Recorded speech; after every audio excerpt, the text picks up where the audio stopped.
Yeah, my name is Jasmine Caldata Francis Vietnam, and since 1965 I become a voter, and I always place my X next to the cup. And what they are doing today, I can't take it. So I have no more vote to give to PPP anymore. I'm not going to vote anymore no more. If they have to lose by one vote, they're losing it by data. I have none.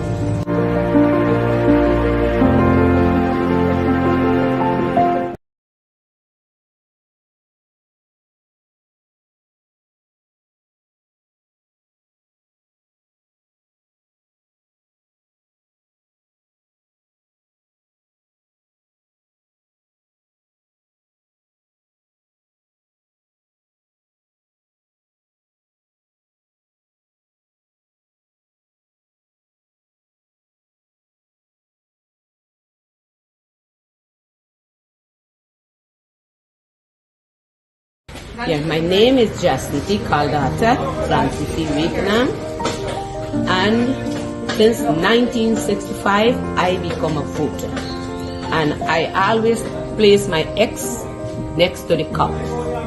And what they are doing today, I can't take it. So I have no more vote to give to PPP anymore. I'm not going to vote anymore no more. If they have to lose by one vote, they're losing it by data. I have none.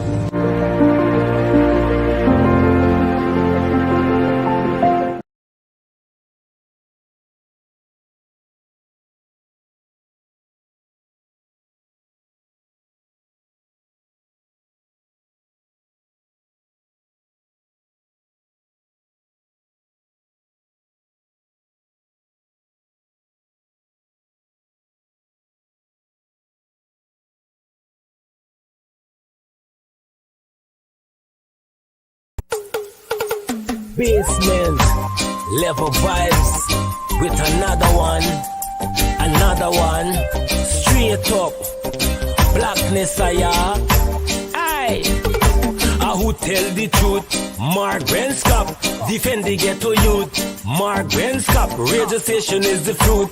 Mark Scott, straight up from the root. Mark Scott, who tell the truth? Mark Scott, defend the ghetto youth. Mark Scott, radio station is the fruit. Mark Scott, straight up from the root. Mark Scott, I do it for the love, him not do it for no money. Straight up, him attack, educating everybody. Big up my friends and big up my family. Turn on the radio, catch the vibes, it's integrity. Straight up, Scott stands for unity. One people, one nation, one destiny. Free up the truth in the air, even the blind can see. The deaf can hear, the dumb can talk, the cripple can walk. Boom, who tell the truth? Mark Scott, defend the ghetto youth. Mark Scott. All right. Hey, good morning. Good morning, all of you guys.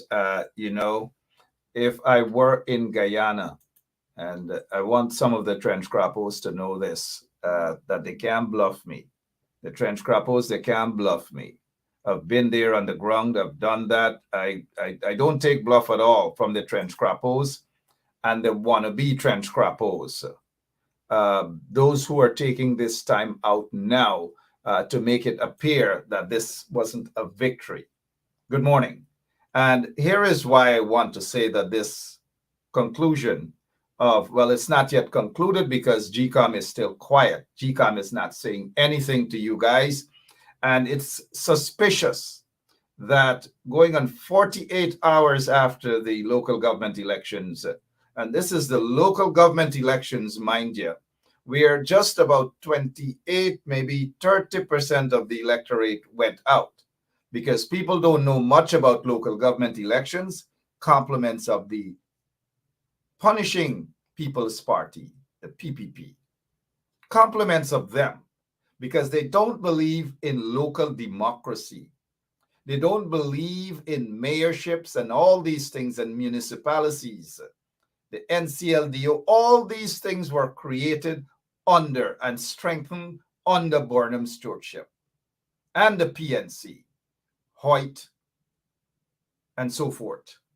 And then got back to where it's supposed to be under David Granger's administration in terms of local democracy and the municipalities and the regions getting their powers and so forth and so on. For 20 something years, the PPP has denied young people, and now not so young people, and those who are a little over the not so young people. They denied, the PPP that is, denied people that opportunity of real local democracy. Everything wiped out under the PPPC. So if you ask a young person, maybe a couple months younger than me, what is local government elections? They wouldn't know. They can't tell you. They can't give you a rundown. They wouldn't, even some big people don't know what the process of local government elections is, how they elect a mayor. You're telling me a nation that was deprived of that for over 2 decades, compliments of the PPP regime, the punishing People's Party, denied people, a whole heap of young people we got in Guyana right now. And this is not to insult the young people, and they're not so young, about their intelligence. It's not to disrespect them. But a whole host of people do not know about local government elections. They don't know how to elect. They don't know how a mayor is being elected. And I recall a couple of years ago that when I said we should change the system, that if Ben Sharp is running for mayor, then the people go into the voting booth and elect Ben Sharp for mayor of Georgetown, because you know that once you vote for Ben Sharp, it's Ben Sharp you're getting for mayor. Or Brooms, you're getting Brooms for mayor. But Brooms don't want mayorship. There's the smart people like me. Brooms like I feel Brooms want to go for the bigger thing. But no. We ain't gonna talk about that now. Your head, your mic, please. Good morning. How are you? Good morning to you, Mark, and good morning to all your viewers. Please don't worry with Mark. That's not true about bigger things and may a small thing. May is a big thing. It is indeed. But the PPP made this thing out as though local government elections are not important. And for 2 decades, they denied people that opportunity. So a lot of our people don't even know what the process is. I'm sure, I don't know, you want to add? Good morning again, and glad to have you on this morning. Well, Mark, I agree with you that persons don't know. You talk about how you get a mail. For example, I was in a particular area and they were asking about mayor and all of that. And I said, listen, the first thing is you go out there and you go vote for the different candidate in the constituency. I told them the importance of the PR, voting for the party, which is different, and how you get the mayor. Everybody gonna go once they sit there, and then they will have to vote that mayor in at the table. So you're right, Mark. A lot of persons, and I'm saying it again, that GCOM is failing big time as it relates to voters' education. So you find anybody that tell themselves they have an understanding, go there and say something and then mislead people, and Guyanese and the young people and so on. They're all over as it relates to local government election. I agree with you. Absolutely. Absolutely. I recall when my little group, we wanted to take over the mayorship of Georgetown. I was campaigning in Sophia, and a PNC woman told me, "No, what you really doing? You can't fight against the PNC." Like I said, they won the national elections. This is just mayorship. It's giving local people control of your community, and so forth and so on. And she put on her bottle of high wine. 2 other young ladies came out and said, "We voted for Ben Sharp." She put on her bottle of high wine. And I'm not laughing the woman because of her bottle of high wine or whatever. And in tears, she actually said to me, "I don't know the process, and I'm sorry about what I just said." So the point I'm trying to make is that not about the high wine, is that people don't know the process. And that's the problem. Well, let's go to England now.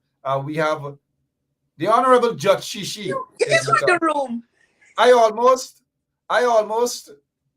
wait, election's over, so your red t-shirt you can wear. People can wear red now. Election's over. Your microphone, Judge Shishi. Okay, good morning, and this is a different red. And you, mommy, I'm gonna deal with you. because it looked like I have to take my mother into chambers because you calling me back and then you end up on Mark. Okay, we're gonna deal with that on another level. We seeing jealousy around here. We getting jealousy around here now. Judge Shishi, we were Yes. just talking, and I know. Let me commend you on your platform as well, because you contributed in terms of getting out the votes and so forth, amongst others. And I want to give everybody their props for that. But prior to all of this, myself and Ms. Brooms, we were talking about people are not knowledgeable about local government elections. How knowledgeable are you about local government elections? What exactly Well, do you know? I remember I grew up in Buxton, and Yeah. when I grew up, I was part of the WPA. It wasn't PNC at that. Well, PNC was here, but WPA when they were strong. So growing up, always knowing my grandmother going on vote 2 times, Mhm.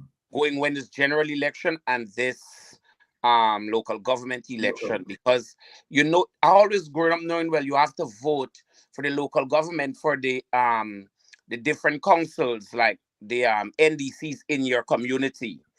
I always Mhm. know about that. So that is not something new to me. But Very.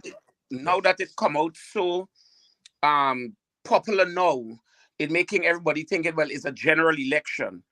The local Mhm. government election is something to get people in your community to be responsible for your community.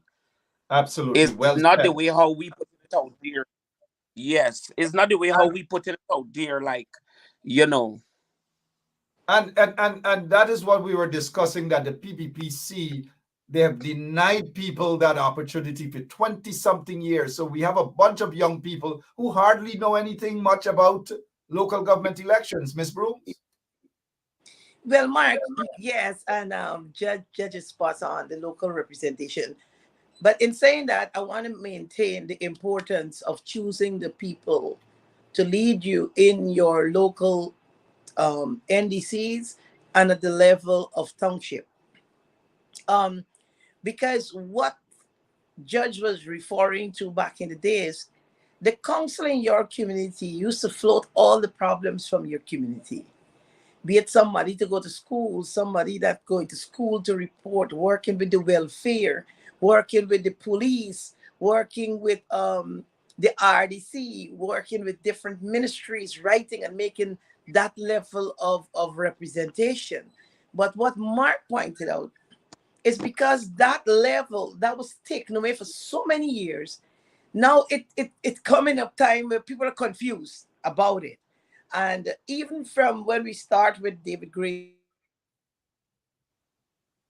is that even the counselors, some of them, when you go there walking with people, they say, well, listen, I ain't see my counselor on this and that. So the stymie and the back and throw between central government and the township and the NDCs. It's really, really horrible, Mark. And I like the idea. I love it to be here on your platform. And Judge, we got something different. So I just want to throw that in there, Mark.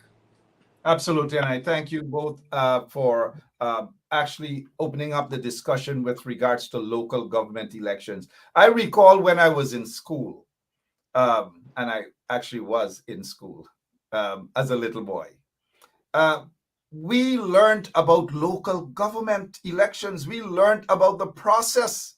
We learned what is, and I this still stuck in my mind. LCLDO. I used to run around in the villages under quarantine amongst Crawford and all, because Crawford and them weren't, you know, I was the guy in class. Crawford, they used to go on Grace Coast, right? Ryan and JR. Now, I used to feel so proud that I knew something about local government elections. At that time, this big word came out, LCLDO. NCLDO, National Congress of Local Democratic Organs. Sorry. All these things we learned in school about the process. So you know what the NDC is, you know what the municipalities are, the mayor of Rose Hall, New Amsterdam, and we learned these things in school. Young people these days don't know not much local government elections, man. The schools don't even teach that any longer. Somebody can correct me if I'm wrong. That's true. That's true, Mark. And I wanted to raise this issue. This not it's not an issue, but people, the young people, be aware. If you don't understand what who's your chairman for your area, who in charge of your area, you need to go to your NDC, make yourself available, make yourself visible, and ask who is my chairman, who running my community, who running Buxton, who running Melanie. And because most time you don't see these people around the area doing nothing. You don't know that they exist because they don't make themselves permanent in the area. They don't put themselves out there to say, listen, I'm in charge of this area and I'm going to, you get to me, anything you need, anything the area need, come to me. Let me deal with this. But you don't see these people. They're always in the house. I'm telling you, if I ain't going to lie to you, I don't even know who is the chairman for Buxton. You know, the I thing don't is too, know. before we go back to Miss Brooms, the other thing is they don't even pay these people.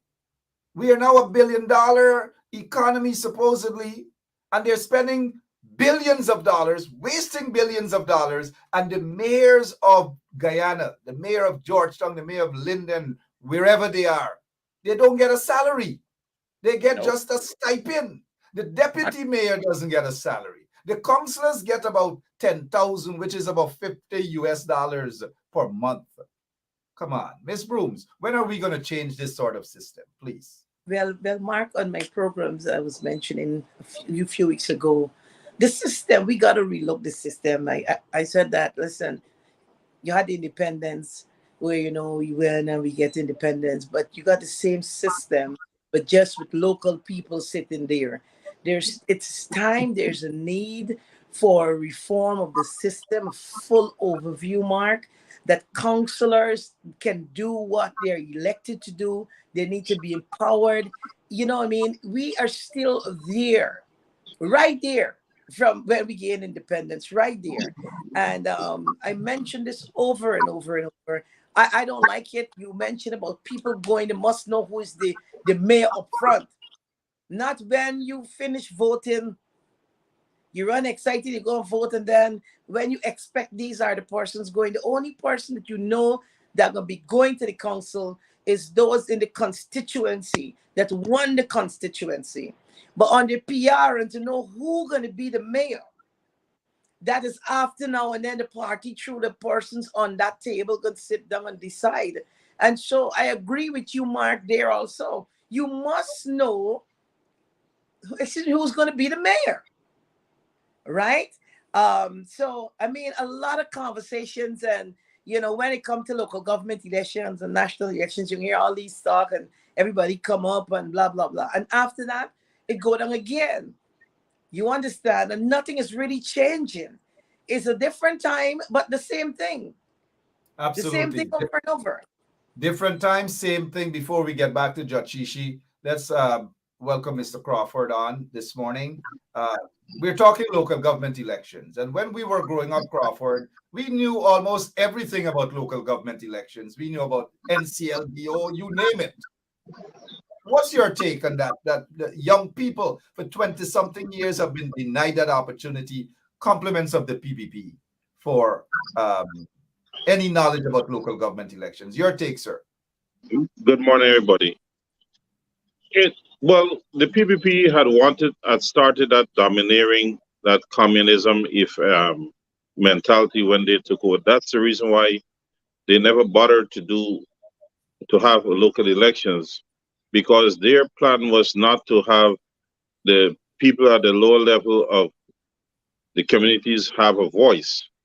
They wanted to control everybody, and they put us back, like Ms. Broom rightly said, back into the colonial days effect, where Massa was the one who controlled everybody, and you have to take a directive. You couldn't think or make suggestions or improvements based upon what you see fit for the communities.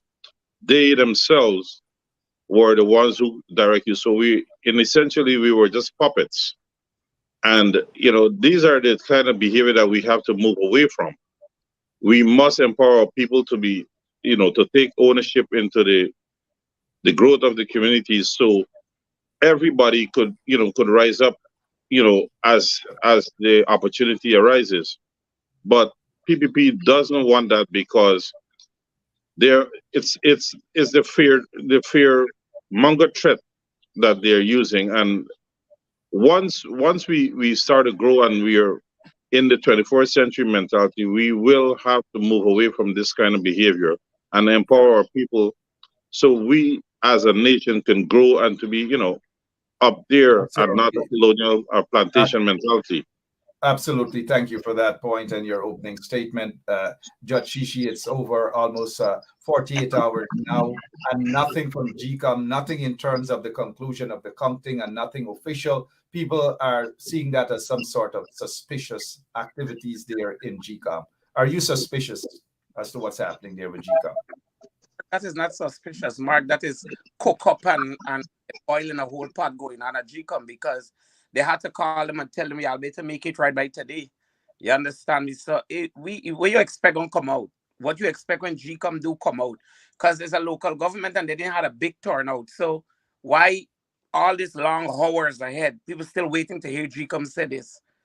Because you've seen all these news entities posting all different sort of news and different sort of thing. Why should they do that without GCOM officially releasing a statement or releasing this information to said? So GCOM gonna come out later on today or tomorrow and decided, well, okay, we don't get the me and the PPP done running and just put in a me. This is what's gonna happen eventually. Only that I wanted to know, because it looked like there's way heading too. Yeah, It is so looking like. we have seen the success story, and we've got to say it's a success story. We've got to embrace that success. We've got to celebrate. I'm not one of those who don't feel that we shouldn't. We need to celebrate the outcome. Celebrate, man. Here, Yes, here why we need to judge. 1 second, please. This is my courtroom.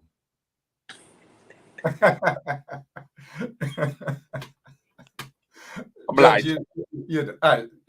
yeah. So, Judge, on a serious note, though, and Miss Brooms, is that we need to celebrate this. There's lots of positive things out of this conclusion, just concluded local government elections, because the PPPC put hundreds of millions of dollars, maybe 1.5 plus billion dollars into an elections that they have lost, in my opinion. And I'm sure majority of our people see the PPP as losing these elections.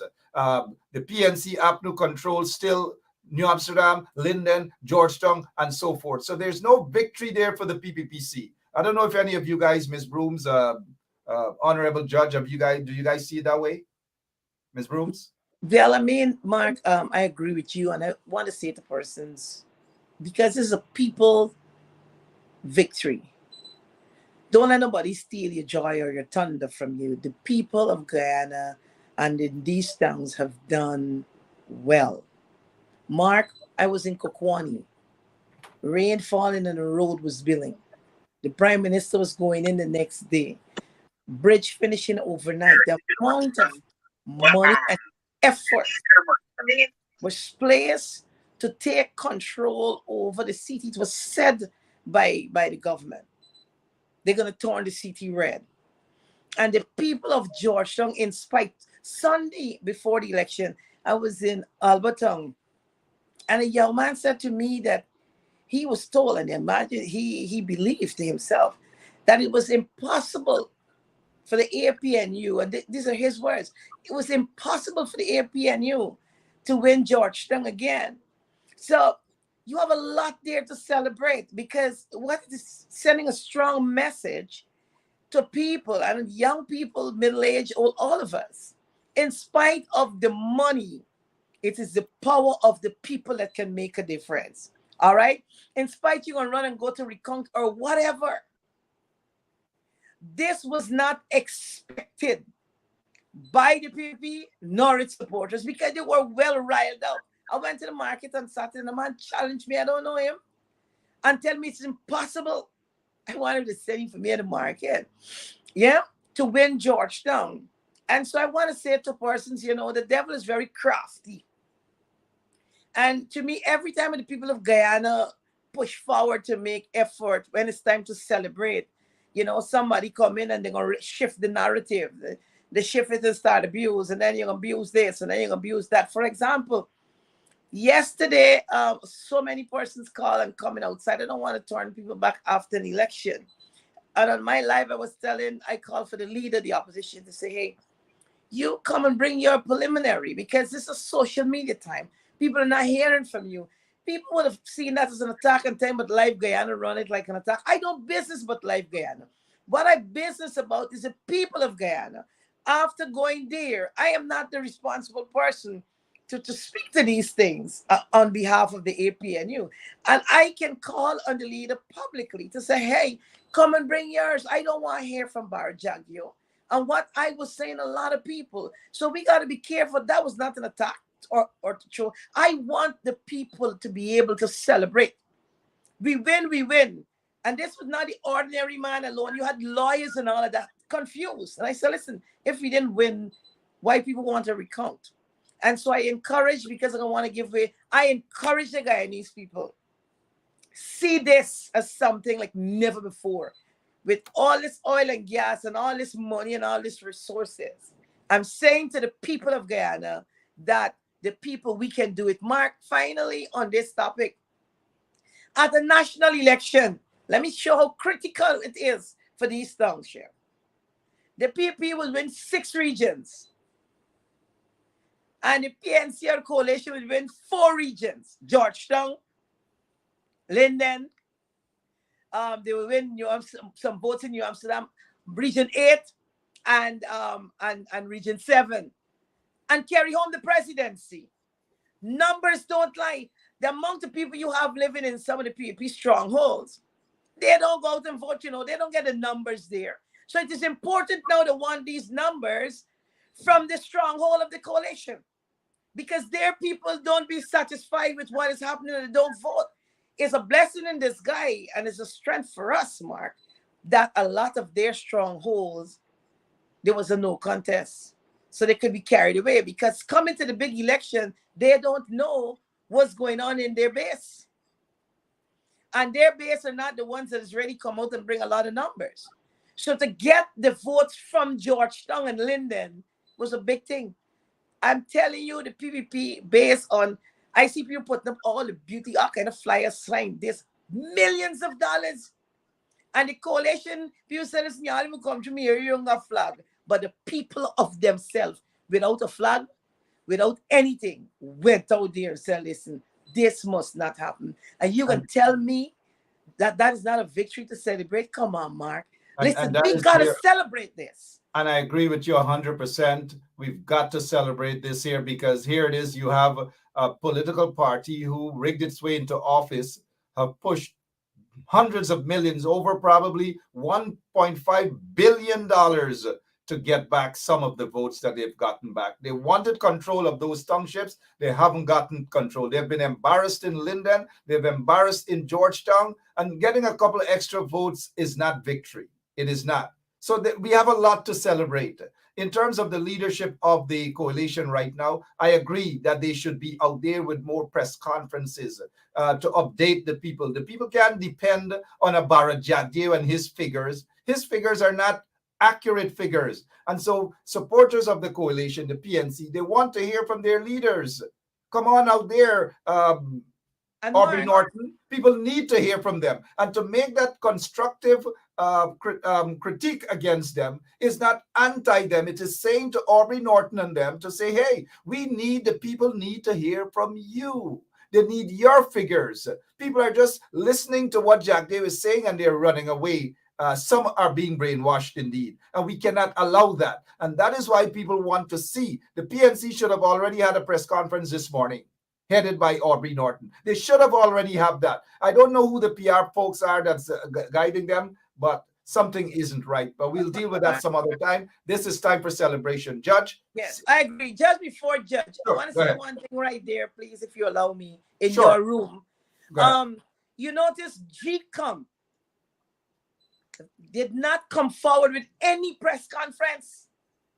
GCOM got a Facebook and a website and just uploaded it. But to come to the nation and say anything, Barrett had the information from GCOM before anybody done started talking about recount. And this is just my speculation here.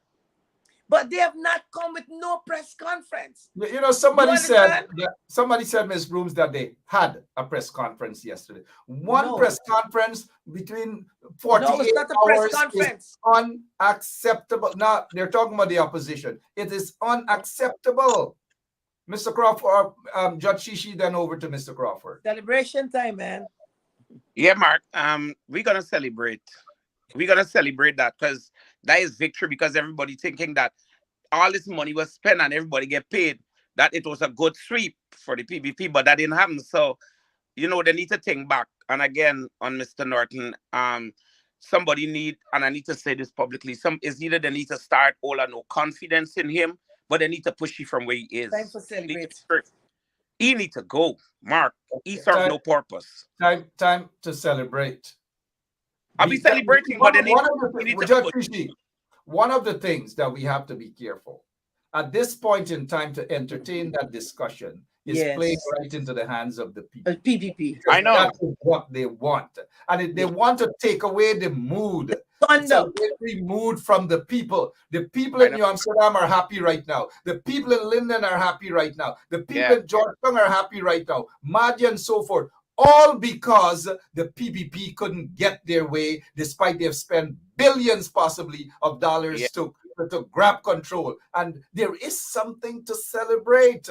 There are other matters that we want to deal with, but let us celebrate. Mr. Crawford? We're celebrating our new leader to Mark. Look, she's right here. She's right here. Let's celebrate the elections and the victory, Judge. Go ahead, Mr. Crawford.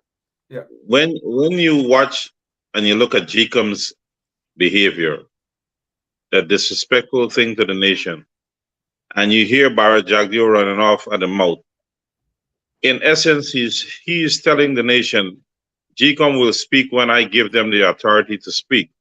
And that is a dangerous trend that we're seeing. GCOM, they issued a statement they were going to run this election by the laws of Guyana. They haven't. So everybody is compromised. Everybody is under the directive of one person. And this is what the citizens, especially those who supported the APNU people, should understand, that they have to go out there and preach it to their brothers and sisters, that democracy is being held hostage by the PPP hench people. And we must decide to rise up, and rise up very, very fast. GCOM should have already addressed it. If this local election with 27% turnout have to take 3, 4, or 5 days to announce a decision, what is going to happen when we have the general election? We'll have another month. No, it means GCOM, a year. GCOM is not operated as an independent body, and they're also not having the right people in position. All those people sitting in there now are not competent and honest enough to be there for the people. They're not doing the people's work. They're doing their master's bidding. And we must get aggressive when it comes to our liberties and our democracy not being respected, not being able to grow, not being able to be observed on a daily basis. As for Mr. Norton, in this juncture, with this celebration, with this victory, as a lot of people in the PPP camp are saying that PPP won this and won that. How can you invest over $1 billion and don't bring home the bacon? So PPP, in essence, lost so much more than the PNC group, and they're out there peddling this foolishness that they made inroads. He's talking about 225% growth in voting numbers, 520% in numbers. Jagdeo is a master of manipulating and misleading what I must say his mentally challenged following. And they are buying this rhetoric, not realizing that the ship is going to sink very, very soon. The coalition has made significant improvements in this local election, and I'm very happy to see it. There are some key areas that went away that came back because they're understanding what the PPP is about and the destruction to our societies, and they get to realize they can't afford it. We, as much as we are celebrating now, we have to be guarded. and we must keep the pressure on. Absolutely. Norton should have been on the air at 9 o'clock in the morning, and also at 3, 4 in the afternoon, hammering this issue of not seeing GCOM addressing this small election.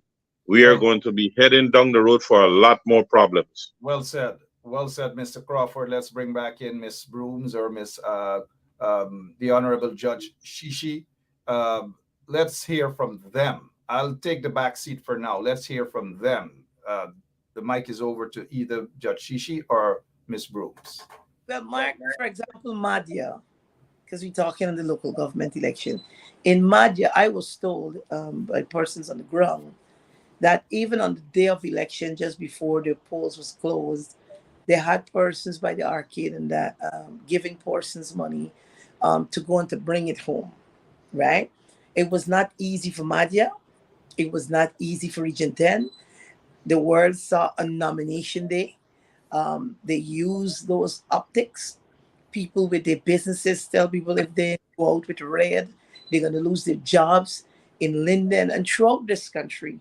A lot of pressure was placed on Guyanese people to go against their will to bring an election, to bring the towns home for the PPP.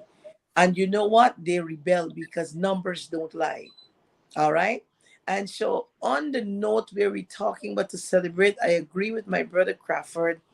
While you're celebrating, you got to be guarded because you talk about some numbers. All right. And so, it point out to you also that going ahead, there's a lot of work to be done. And let me say, there's always work to be done. Okay. For me, to be quite honest, I'm no analyst. I thought it would have been worse. But even if it's 5 votes or 10 votes picking up here and in this basin, in this constituency, I think that it puts the opposition in a place where they were able to see, regardless of how much money some people take, buy, collect the money and go and vote. But the amount where these persons, you know what I mean, how they step forward and all of that by polling place. So for me, those information, it's critical in going forward in garden and when you celebrate, how you celebrate. So it makes the job, there's a framework there, right? There's some stats out there. And so you know which pocket, and you can then pocket off your strongholds and make sure that when you're coming up to the general election, there you can, throw the net and do a wider sweep. Since Judge talk about the sweep, I don't know why the people tell us that there was a sweep. Georgetown, there's only one sweeper we got in this room here. So yes, Judge, right, right into you. That's just to loosen up a little bit. I see like Judge. Yeah, they got apparently Judge didn't pay internet bill over there in London. Yeah, I think things rough in Guyana. Things rough all over too.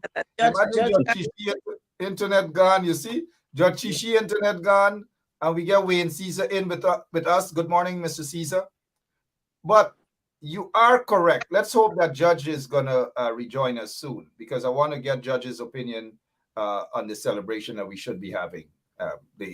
We don't want to spoil this celebration. Miss Broom said something that a lot of people probably are not aware of. On the ground, it wasn't easy at all. It wasn't easy. And there were people who thought that the PPP was going to get away with this clean sweep. But it is the people on the ground and those of you on social media who are able to fight back the PPPC without a cent.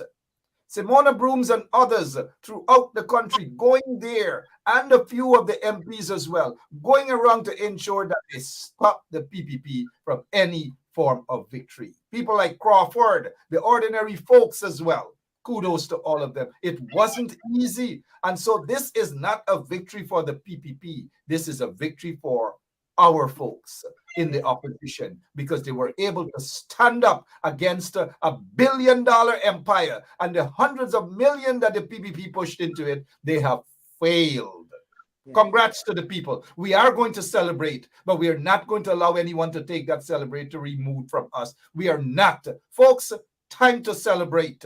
Judge Shishi, before we go to Mr. Caesar, Over to you. Yes, Mark. Before I go, No. yeah, You don't, on this platform, you don't get to decide when you go. When we are in your courtroom, you run that show and you tell me when to go and when not to go. You don't get to decide when you go. sorry, Your Honor. Go Um, ahead. I really wanted to say thank you to everybody who listened to everyone on Facebook, wherever you were, you know, advising them to come out from. It was a big thing of getting persons to go out there because you have persons who never vote at all, went out and vote. So let me go and vote and see what this is all about. Linden, the people of Buxton, all over, big up yourself. Thank you so much for doing it. And we're gonna do it 2025 with our brand new leader. Our brand new leader. We're gonna do it Let us 2025. celebrate victory. Judge, you're out of order in this courtroom. Let us celebrate victory now. Yes. Victory now. We're Right, celebrating because John? today I will be celebrating today. I will, Mark. I will. And But you know, Judge, there is a lot to celebrate on a yeah, serious note. The yeah, PPP, the PPP lost.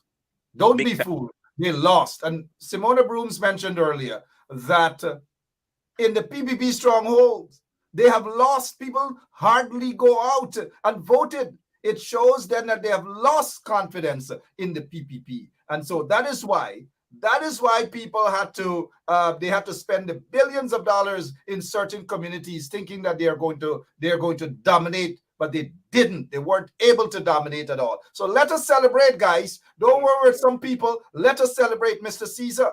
And Let us Mark, hear before it from you. Caesar, sir, in this Sure, court, Your Honor, sure. um, just because you mentioned a few persons, I didn't want to slip my mind.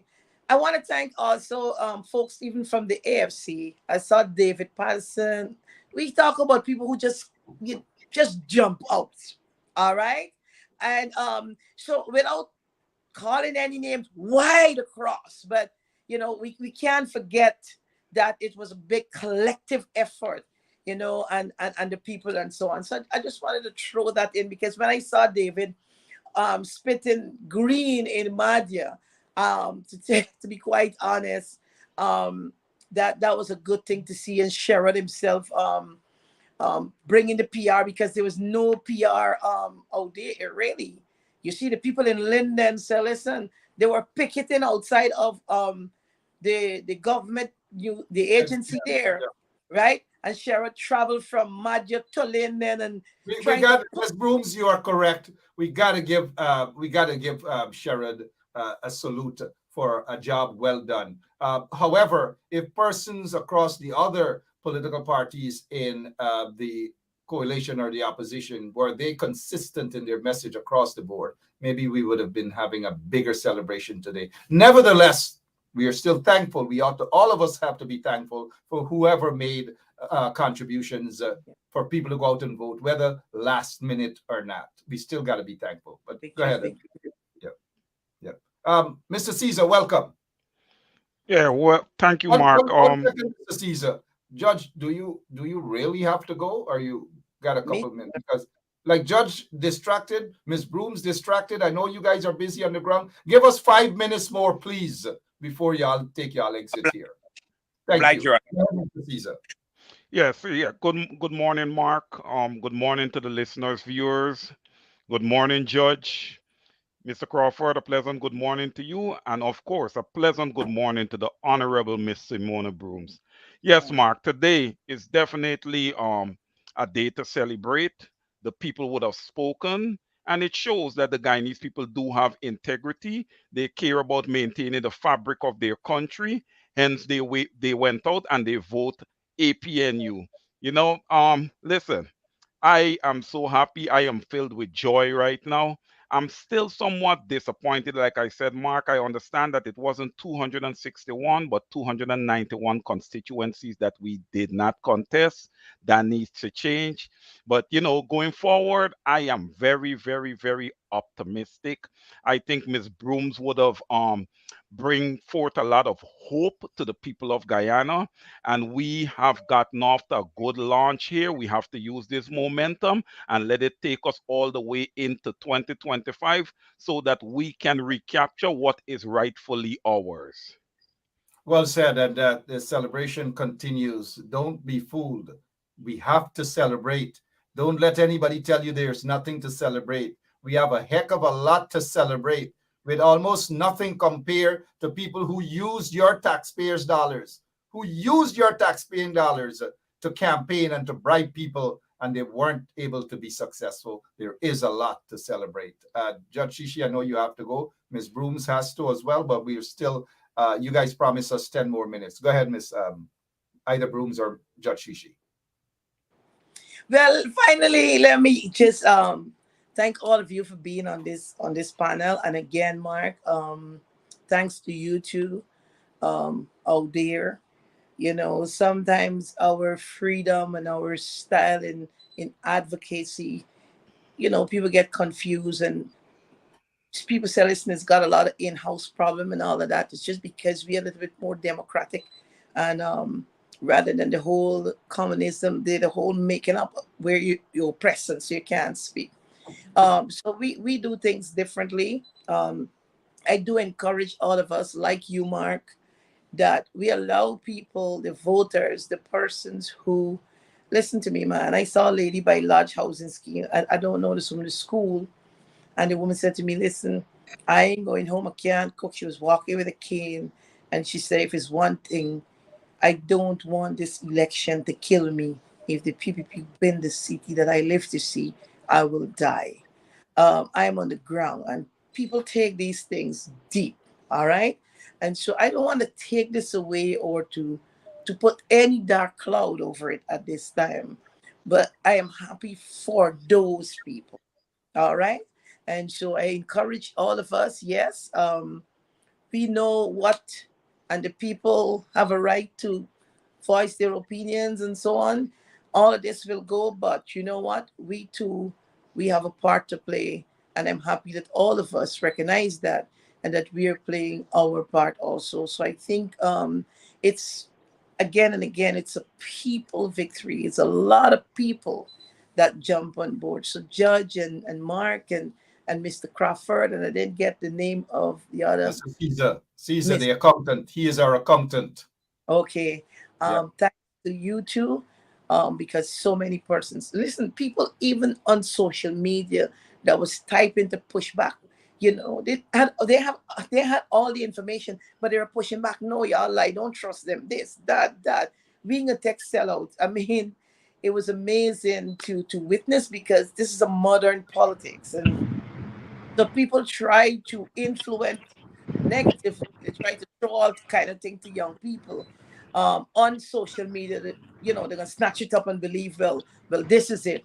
But it, I mean, thank God. I really thank God that we are here absolutely. this morning. Yeah. We have to celebrate regardless of what. I know you guys have to go. Ms. Brooms, give us 5 more minutes. Judge Shishi, you get your 5 minutes just now too. We'll give you the photo. Let's get out of here, bro. You All right. realize that Mark keep carrying up our time.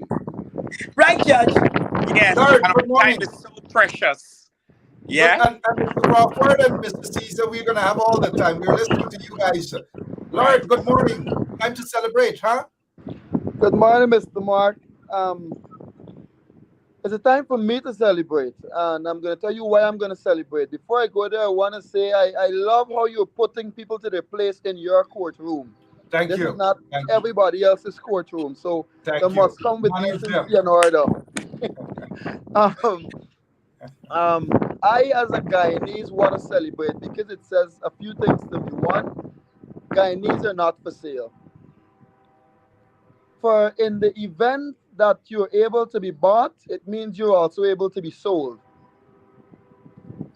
I said, if you could buy me, you could sell me. And the results shows that Guyanese is saying that we take him by. You understand? From what I've heard, I got people that call me and tell me they was given a lot of money. I got people that call me and tell me they receive money for small business that don't have small business. You understand? And with all of this, the results are what they are. It says to me that it was a loss for the people. And I'm not speaking as an Apple supporter, but it says to me that it was a loss for the PPP. Why? Um, right now, I'm sure they're sitting down asking themselves, what can we do next time? They got to go back to the drawing board. After investing all this money, after having all these campaign, after doing all this thing, man, if I go into a business investment, there's something that I'm looking to receive back. There's a return that I'm looking to have. And I don't think the PPP got the results that they needed. And if or when the APNU campaign stronger and they strategize and they utilize the resources they have and they use the people that is on the ground fighting for them and the people are able to see that, listen, we can trust this person because we've seen consistently these people have been helping us before they got into power. When the party leader go out and get on the ground and start to do more work with the people, and the people said even before these people get in power, they've been in the ground with we, they've been fighting for we, they've been advocating for us. And this is one of the reasons that I just keep giving Mama Booms her flowers. I'll call her Mama Booms because I see her as a mother of the nation. Anyways, one of the reasons that I keep giving her flowers is because she don't need to be in a party. I don't even think Ms. Booms was running for any constituency. But look at the amount of work she has been and continues to do for the people of Guyana. Not well, she is a part of the APNU, but for the people of Guyana. I mean, she went up there for the people that got bulldozed, Mark, and it was done, and she fought for them and she fought with them and she went back.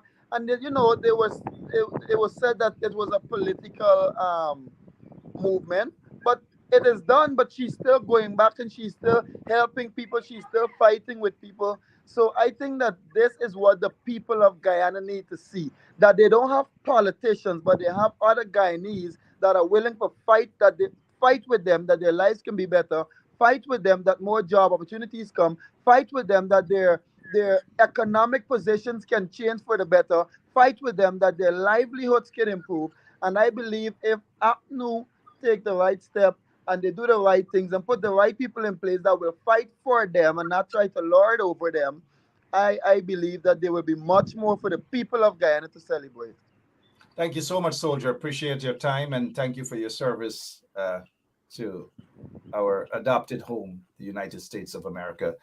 You are not allowed to go. You have 5 minutes remaining. But before that, let me apologize to Crawford and Caesar. We are just basically the hosts. I know they have a lot they want to say, but let us go to Judge Shishi for Judge Shishi's comment before we go back to Ms. Brooms for her closing remarks. Yes, Mark. I applaud Lorette for that, and I want to say to Lorette, when I'm in this courthouse, you cannot come and just push Mark to the level to say, Mark, thank you, and I love the way how you putting people in their place in your order. Let's get straight to the point, please, Judge Shishi. Order in this courtroom. Get straight to the point. Anyway, Mark, thank you for having me here, and come again. Come in 2025. We know where we're going. We know we're voting for. She's right there. And we can put her to the ticket and she's going to lead the nation. Mark, thank you again for having me here. And Guyanese, thank you so much. Wherever you is, Linden, Barbies, especially Linden, big up yourself. Because they didn't expect what they get from Linden. They didn't expect that. We are celebrating. We are celebrating. We will touch on other stuff later.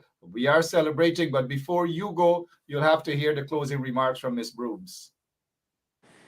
Well, just before we go to Ms. Brooms, let us get something quickly from Mr. Crawford for a minute, so you guys can hear his perspective too. Go ahead, Mr. Crawford, for a minute.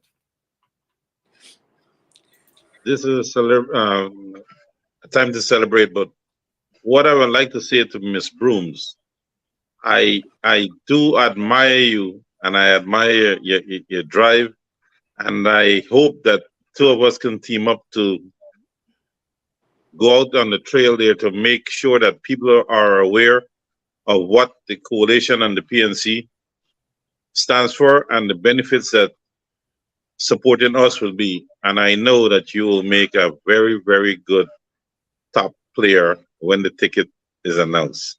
All right, Mr. Caesar, celebrating. We are celebrating. We will deal with other stuff later on, but let us celebrate now. Quickly for a minute, because Judge Shishi and Miss Brooms and Lord, they have to go. We have all day. We don't work. Yeah, Mark, well, look, hearing the comment that JR just put forward there, the preposition that JR would have just put forward there, I think that would bring some real strength to the party.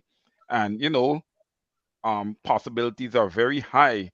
It could really reinvigorate the support group. And JR is the type of guy who likes to build things. And I could see the party really building out.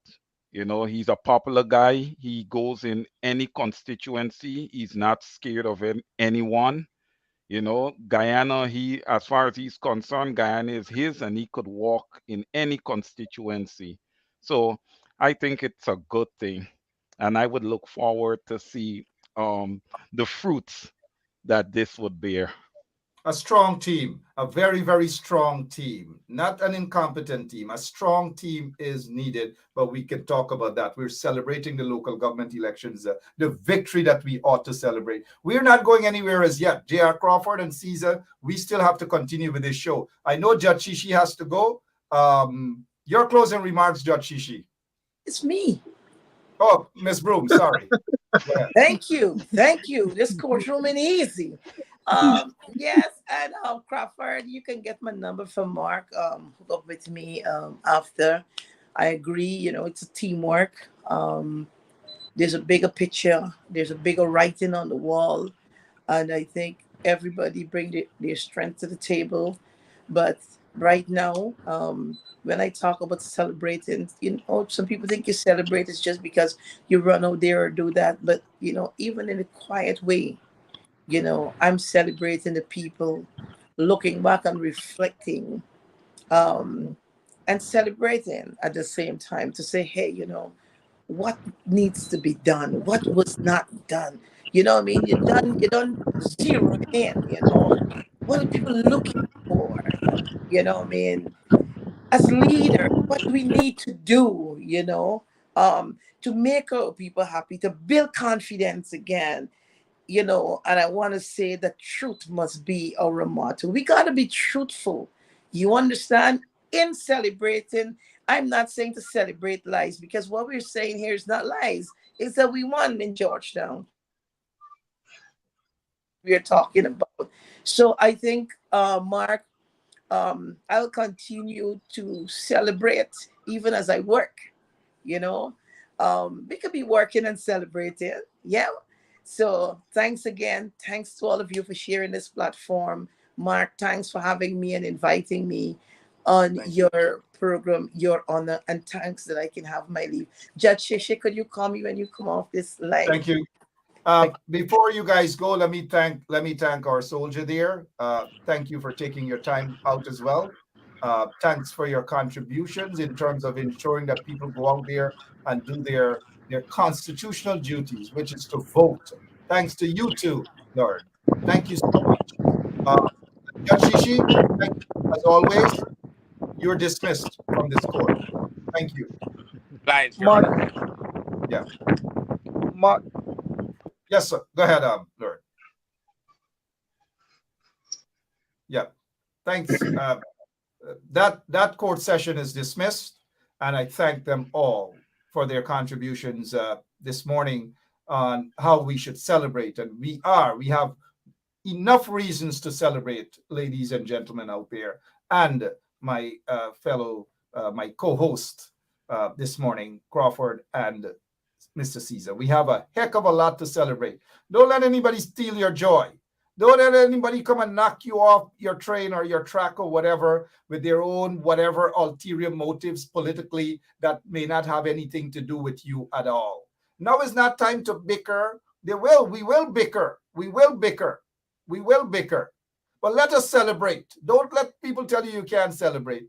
$1.5 billion of your money the PPP stole and offered people bribes, paying them to vote, giving them t-shirts, giving them food, giving them ganja, giving them cocaine, all manner of things they have done to the people to disrespect and destroy the Guyanese community there. The people fought back. The people fought back in New Amsterdam. The people fought back in Linden. The people fought back in Georgetown. The people fought back.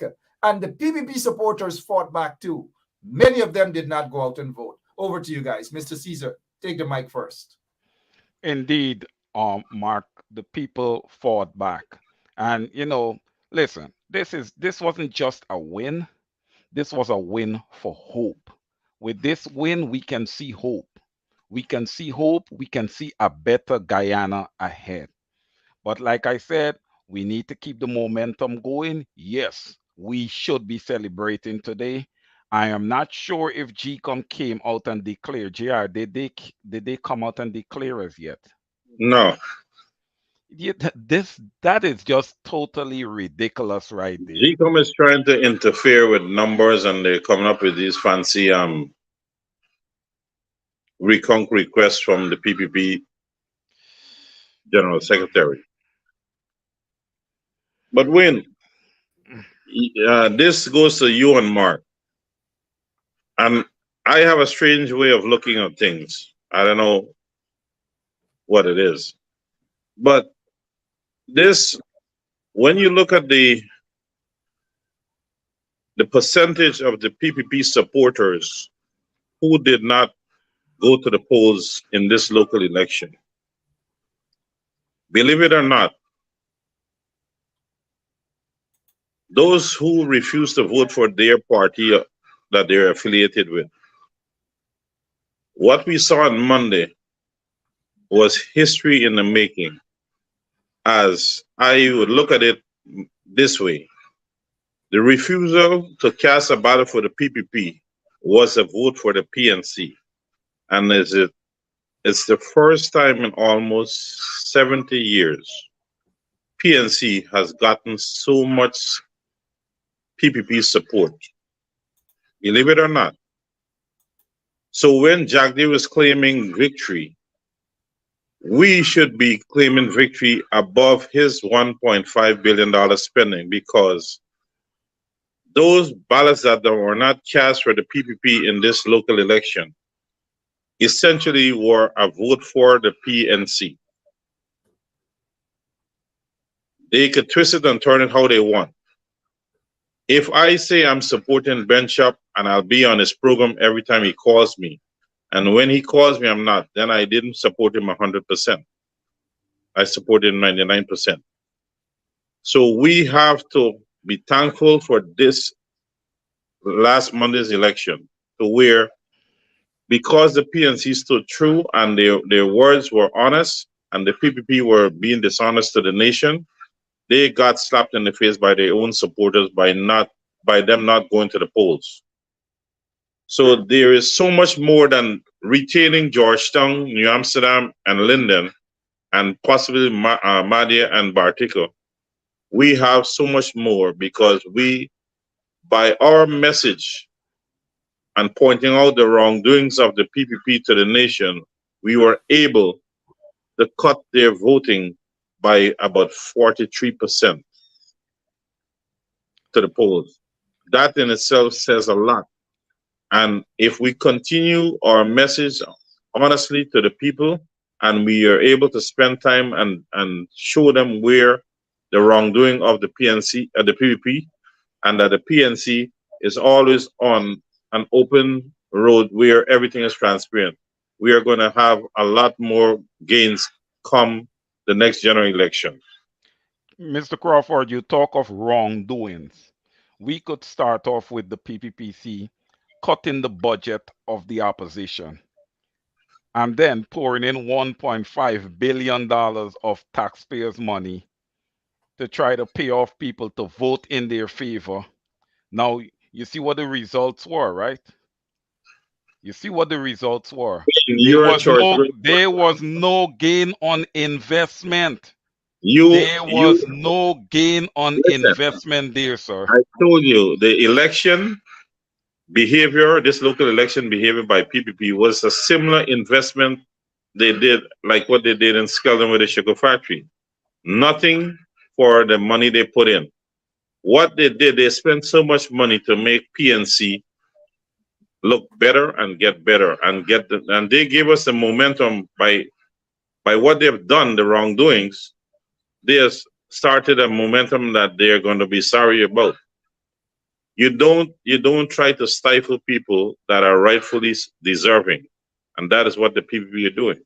But GR, just to add a little bit to that, you know, you have so much Guyanese that are living below the poverty line in Guyana, and you're gonna pour 1.5 billion into the election of taxpayers' money. It shows you how reckless this government is with the financials of the Guyanese people. And Not I no, would not definitely not be looking reckless, for a change.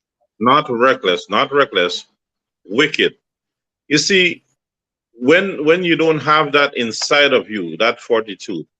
If the PPP were smart and honest or caring people, they would have spent the $1.5 billion on reducing the cost of living. That would have sent people to the polls to vote for them because they had seen that the struggle was going to be eased and the government was caring.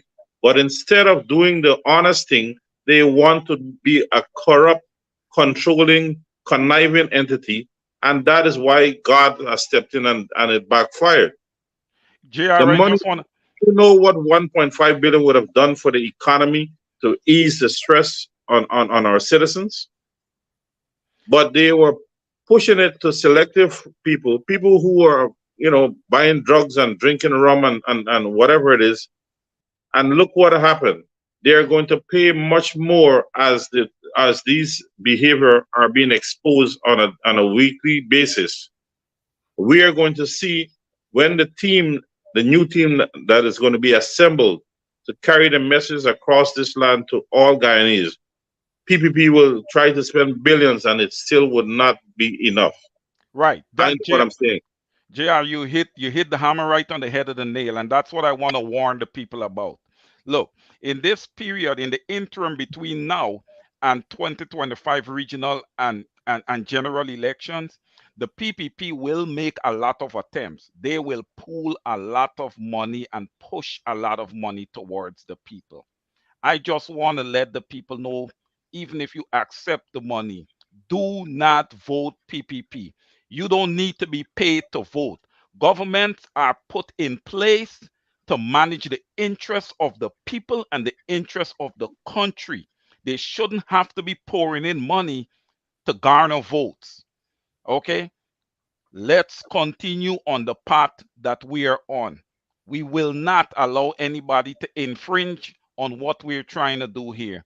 The PPP will make their attempts, but we will prevail, just like we did for this local government election. Look, man, it just comes to show you, man, that the Guyanese people, like I said, it's not a people that you want to play with. They have made their voices heard, and come 2025 they will make their voices heard again. Like I said to the PPPC, you guys had 23 plus 3, okay, to handle your business. You did not put the interests of the Guyanese people first. You want to develop Guyana for your own outside people and your outside investors. These highways and byways that you guys are trying to build in Guyana and do all these things that you're doing. Yes, the Guyanese people can travel on these highways, but it's not for them. You're not building the highways for them. You guys know exactly what you're doing, but the people are gonna speak. When you see, we heard about climate change and the rising sea level, right? And yet you have these knuckleheads are pouring hundreds of millions of dollars without having a proper sea defense. You have so much barren land inland. Why not make proper communities inland? So, in the event of um, being flooded, you alleviate that by going inland. But their vision is of a foolish mentality. There's no need for you to rush and do things out there and you making chicken coop. If you're doing something for the nation, make something proper. If Why would I build houses that I myself will not want to be living in, but my fellow countrymen and women must be in there? These are the things that the Guyanese citizens must start to look at. Why would somebody say they care for you and give a chicken coop for $5.6 million when a private citizen goes and builds a proper home for $3.5 million? You see what I'm saying? You're in there in a heat box. You're going to get sick. Look at that thing. You look at the house at the level. You're going to have rodents living on the house. You can't utilize the under part of the house. Does it make sense? But Look at these things. The other question, does it cater for people who have children? Look at the size of this. You have no land space to plant a kitchen garden. If you want to put two balanji plant, a tomato plant, a pepper tree, you have nothing. What this is going to create is a shanty town, and you're going to create drug use, drug sale, prostitution. It's because everybody is in that little dormitory right there. That is not living. That is creating a negative impact on society's growth. And the houses are right. The houses are right on top of each other. That's what I'm saying. If we don't have space in Guyana, you'd believe that we don't have space in our country. Mr. Gentleman, this is what the people have subjected themselves to support. Why would I support somebody who is making me live like a rat in a hole? It is showing me that the person that I'm supporting doesn't give anything about my respect, doesn't care, doesn't leave me an opportunity to grow. You understand? If I'm a person that likes to rear chickens or ducks, where can someone do that there? Listen. Because we are subjecting ourselves to this caste system mentality where you're stuck. You're going to be there just as a number to do my bidding. And that is what we have to move away from. People must not be afraid to change political alliances, must not be afraid to speak out. Those people that are in the president's office, that's the people's office, I am not afraid of them. They may be jumping up and talking crap because they have some foolish bodyguards. But what happens down the road? We must be able to get a good future. We are here to live a proper life, not to be in a survival mode into a camp, into a hot box.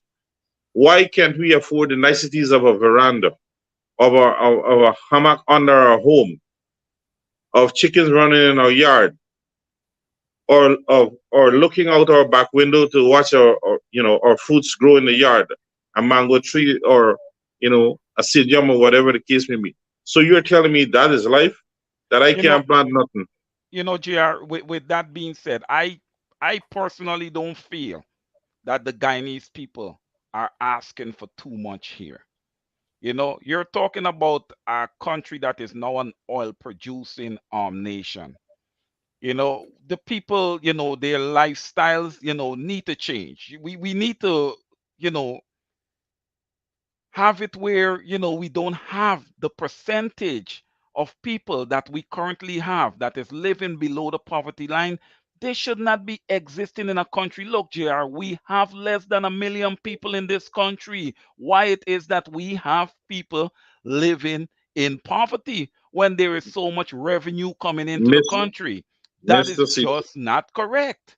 Mr. Caesar, the behavior of this administration can only keep going on because the citizens are aligning themselves on a race basis and not on a progressive basis. If they look at themselves and says, you know what, why the heck am I supporting a party because I'm of the same ethnic composition? And here am I going to live in a chicken coop when the people I support is living in huge mansions and they don't care for me. We have to be able to walk away from this age old traditional behavior and go into things that are going to be progressive and create opportunities for us to grow to as big as we feel we want to be. Well, That is JR, you the know what? problem. We too align Point, racially. point well taken, gentlemen. And I sat back so you guys can get your say and get your exchanges and so forth and so on. And I think I can't disagree with almost everything that you guys have said. And let me just remind our listeners that this is indeed a live program. In case some of you don't know, it's 9 minutes after 11 o'clock. And we say good morning to the folks on the ground in Guyana as well. If you're now heading to work, whatever you're doing, we want you to have a great day. And we continue to celebrate the victory of the APNU and the PNC. On behalf of all the supporters, we need to celebrate. We will take a few days to celebrate the victory because, as Crawford and Mr. Caesar and all of you know, that the PPP put, they attempted or they bribed people with 1.5 billion and more of your money, taxpayers' dollars, $1.5 billion. Now let's get to the results of of Georgetown. We go to the results in terms of the PR votes. Now the PR is proportional representation. Those are candidates whose names have been placed on the PR list, the proportional representations list. It means that once they have a portion of seats allotted for the PR, that person whose name is on the list will be selected by their party to go into the city council.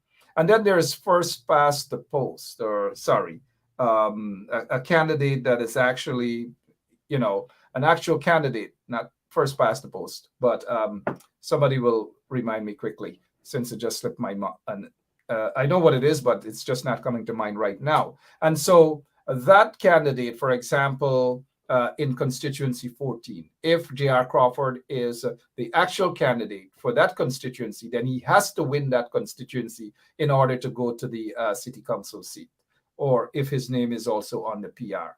However, not to confuse you guys, because the PPP has done a heck of a lot of that for 20-something years, confused all of you about local government elections. Now, let's get to the PR votes. In Georgetown, the PPPC got 12,553. 12,553. The APNU got 20,839. Almost 21,000 of the votes in Georgetown for the PR. 71 votes went to an independent party, a smaller party. 578 went to another small party, and 173 went to another small party. So number of rejected ballot papers, 313 rejected ballot papers. Now, in terms of the allocation of the seats based on the proportional representation, these are the allocations of the PR seats for Georgetown. APNU got 9 seats. The other smaller parties got none. 6 seats for the PPP, that's the PR seat. Now, APNU getting 9 seats is a success story. They're accustomed to more in the past, but it is a success story because the billions, I believe, of dollars that the PPP put in to snatch this campaign, to snap the elections, to snap Georgetown from APNU, from the PNC, it didn't work. It did not work. So on the PR side of things, the proportional representation representative, the PNC, the APNU got 9, the PPP got 6, and that's a victory. And it is time that we celebrate indeed. Now let's get down now, and do forgive me, guys, as we read this out for the people, and this is coming from GCOM. Constituency 1. Constituency 1 in Georgetown. We are still in Georgetown. A small group got 100, 110. Another small group got, another small group got 26. The APNU got 996 in constituency 1. 996. Another small group got 37. PPPC got 1,057. 1,057. Now, this is a barely beat in constituency 1. The PPP beat APNU. Now, we're not hearing, but because there's such a close margin there, we're not hearing that the APNU is calling for a recount in constituency 1. And I do believe that if there is a recount, we will see that PPP has rigged the vote, manipulated the vote through GCOM in constituency 1. Because this basically is impossible for a victory in constituency 1 in Georgetown for the PPP by a couple of votes. Now, let's move on to constituency number 2. Constituency number 2, which is, I believe, the Kitty area. PPP claims that, according to GCOM, that they got 1,253 votes. PNC or APNU got 917. Another small group got 49. We're not hearing a recount there, because in a recount, I believe, we will see the skullduggery. Now, let's go to constituency 3.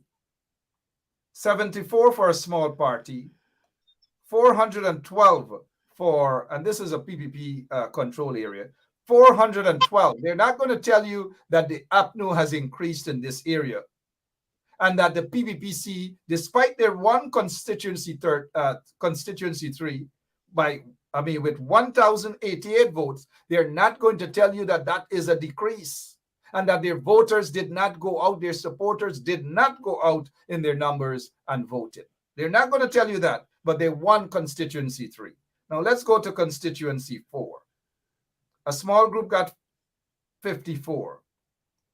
PPPC claims that they got 968. APNU got 937. We're not hearing a recount, any talk about recount coming from the opposition. Just like Jack Deere, they got beat in New Amsterdam and they want a recount of some of the boxes. Why is it with such a, look at this, PPPC won constituency 4 with 968 votes and APNU with 937 votes. Now, before we go to constituency, we should go to constituency 5 first. In constituency 5, that is the Sophia area, APNU 2,007 votes. PPPC 947 votes. They got a whooping there, despite the millions that they've put into that Sophia to bribe people, t-shirts, food, all manner of things. The APNU, they couldn't steal votes. PPP couldn't steal votes there in that constituency 5. And so APNU got 2,007 votes, PPP 947 votes. So there's really no need for a recount. Before we go to constituency 6, let me bring you guys in based on what we just, based on the numbers that you guys just heard there. Let's bring you guys in now. Go ahead, Mr. Crawford. Now, this is a good tool and a template to use. And we can use these numbers now and compare to catch the fraud that was perpetrated in 2020. And we will see where the screw-ups are, because things won't change that drastic. Now, on those that you have read, are you paying attention on the spoiled ballots? the so-called spoil ballots, what the numbers are? Because listening to the PPP yesterday, in one area they had 150 something spoil ballots. When he was talking about how they were up 270% in this area and 520% in that area. Now, this cat is talking about, when you look at the numbers, for what I recollect 3 years ago, has gone down. So they're not telling the people that their numbers have gone down, but they're talking about percentage votes, because he can't call the real numbers, because the people would understand. You see, most of the people wouldn't understand percentage increase or decrease. They will know but a number. So he is trying his utmost best to manipulate and mislead the people. These numbers here that you read, we have to look at the spoil ballots, because that is where things can go haywire. That is where the jiggery pokery goes in. Then In the PR, anything that's under 50 votes, we need to have a recount. And Norton needs to make sure that happens. A total of 313 spoiled ballots. It means a lot. When you have spoiled ballots like that, you have to be very careful. This is how they rig elections. The PPP rig elections with these so-called spoiled ballots. They rig elections that way. Mr. Caesar. Well, yes, correct, Mark. They rigged elections that way, because I think that was the attempt that was done in Plaisance. We were hearing yesterday that Plaisance was 9-9 when it comes to the constituencies across Plaisance. But I think in industry, they found a situation where the PPPC was rigging. Hence they ended We up. heard the candidate, the PPP candidate for the, and this is the brazenness of some of these PPP gangster candidates. They basically walk into polling stations and believe that they could just walk up there and demand and do things, some horrible things. If I had my way, if I were the commissioner of police, all of those so-called gangsters to the PPP would have been arrested, including Ignar and Indar and Anil, all of them. They would have been arrested for interfering with the electoral process. Now let's continue with constituency 6 now. Constituency 6. Apnu, 1,000. And I want you guys to listen to this now. Where is Aubrey Norton? And the recount. PPPC, Apnu. Oh, that's constituency 3, and we're looking at constituencies. We're constituency 6 now. Sorry. So Apnu has one constituency 6 with 1,570 votes, and the PPP is claiming that they got 1,566 in that constituency, which is impossible. And so in my opinion, they have rigged again there, but they couldn't rig enough to surpass the coalition. Now let's go in constituency 7. PPPC 416, the smaller parties got 17 and 29, and Apnu 349. Let's go to constituency 9. PPPC 471. One small party got something like 105. Coalition in constituency 9 got 1,569. The coalition beat the PPPC licks like peas. So there's no way for rigging, even if they may have tried, the PPPC, that is. In constituency 10, Alboiston area, constituency 10, 38 for small party, 29 for another small party, 968 for Apnu, 802 for PPPC. Malcolm Ferreira or Pereira get licks like peas in Alboiston. Now we'll stop there before we go to constituency 11 and so forth. Now, let us stick with Alboiston now. You know the millions of dollars, hundreds of millions of dollars the PPP attempted to bribe the people of Alboiston and constituency 10, Charlestown, Alboiston area, to vote for them. And the people turned out in their numbers and voted for APNU PNC. Thank you so much to the people of Alboiston and Charlestown. Y'all didn't fall for the PPPC's trickery. Over to you guys. Mark, paying people, especially in Region 4, paying them to go and vote for a particular party, and then that very party is using the police force to brutalize the people. What do you think will happen? People are stupid. So in one hand, they were sending pressure. Then they go back now and says, okay, it's like beating a dog and then calling him or her and says, hey, come and eat your food. He gonna eat, but he gonna trust you.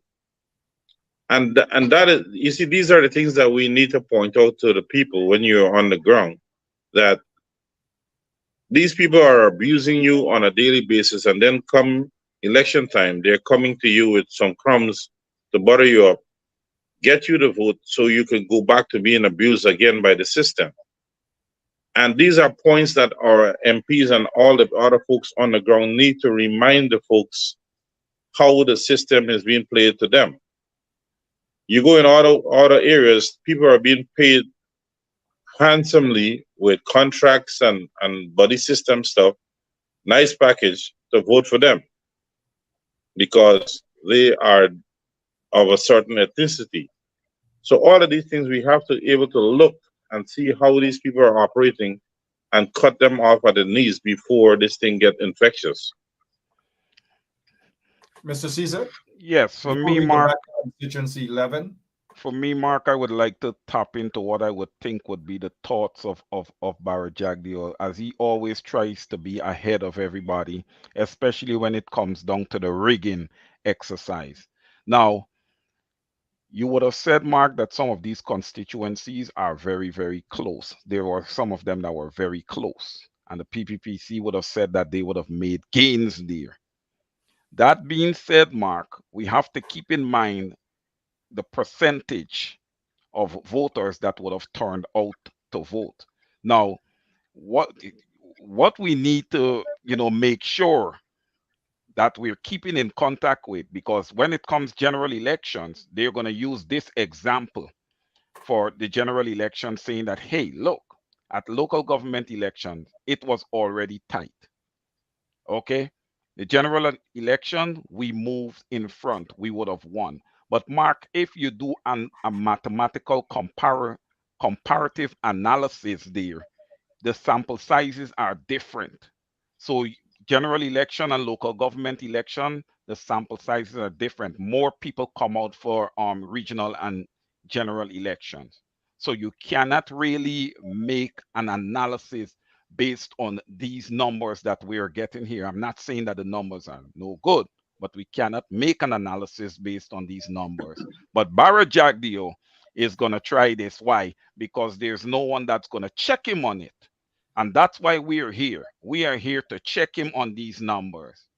And Absolutely. the coalition need to get their statisticians, and their math people in place for They need these to get type of things. Yes, the mathematicians need to be on their game here.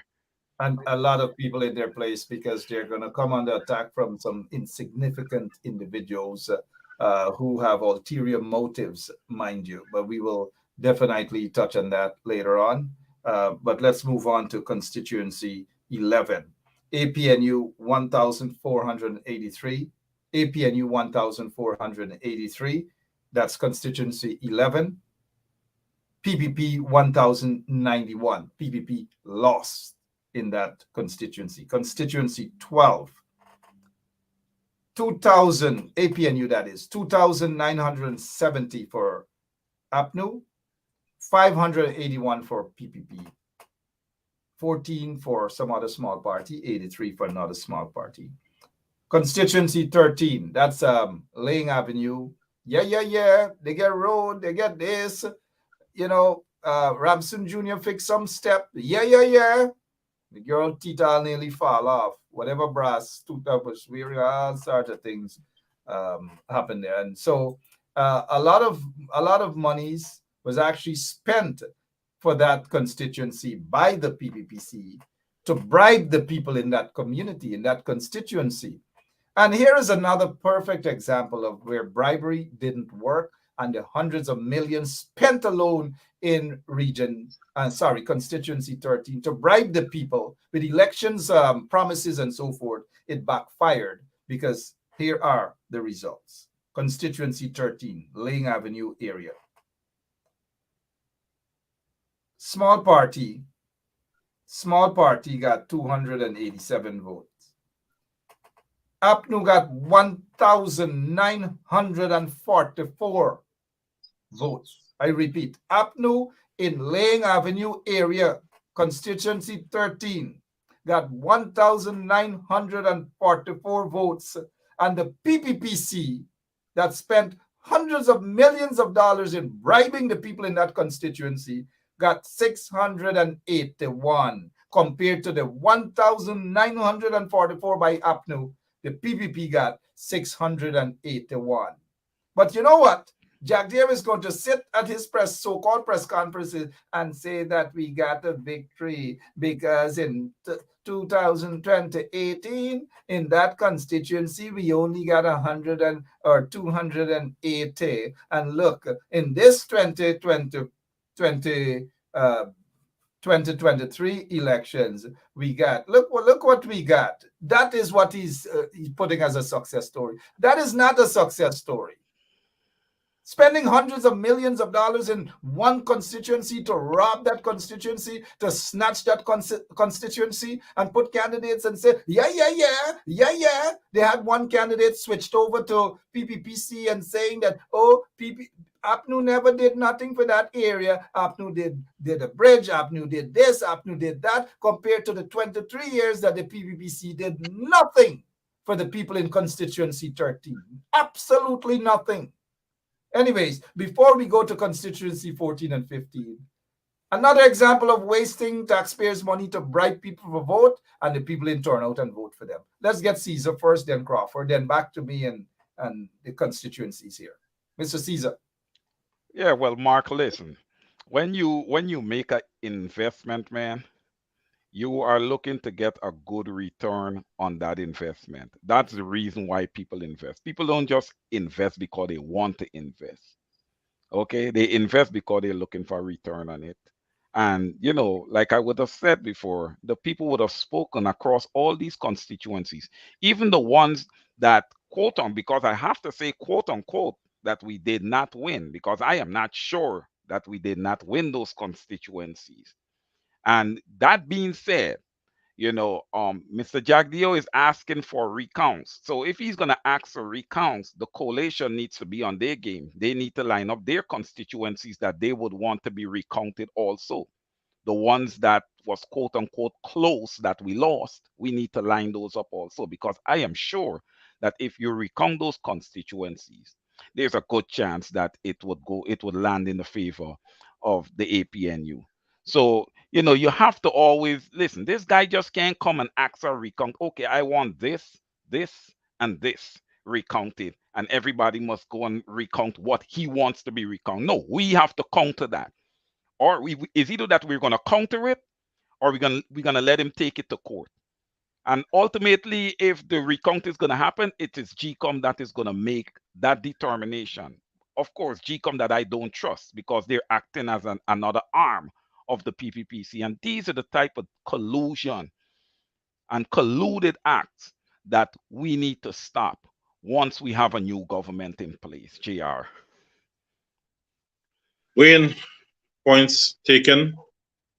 What we must understand is that doing things for community to buy their support it almost always backfires because you're coming there at an opportune time.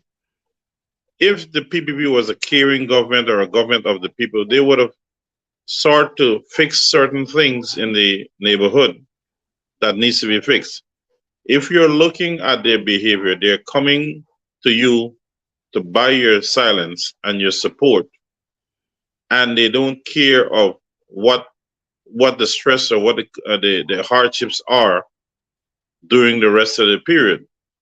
We as citizens must be able to be strong internally, not to be selling ourselves, because at the end of the day, the PPP does not really care for a certain set of people or a certain class, as they will relegate us to be. They're concerned about the high life that and the squandering of the national resource on themselves and their friends and family. And you can't talk to them. They have this piggish attitude, and these are things that when you look at some of them coming to you, you should not be even entertaining these people. Why would you want me to sell my soul? If you want me to change and support you, do things across the board, and that will naturally convert me if I'm an honest person. But why is it that PPP always think that someone's integrity is always with a price tag? We have to able to start to chase these people away from us when they come to us with this BS.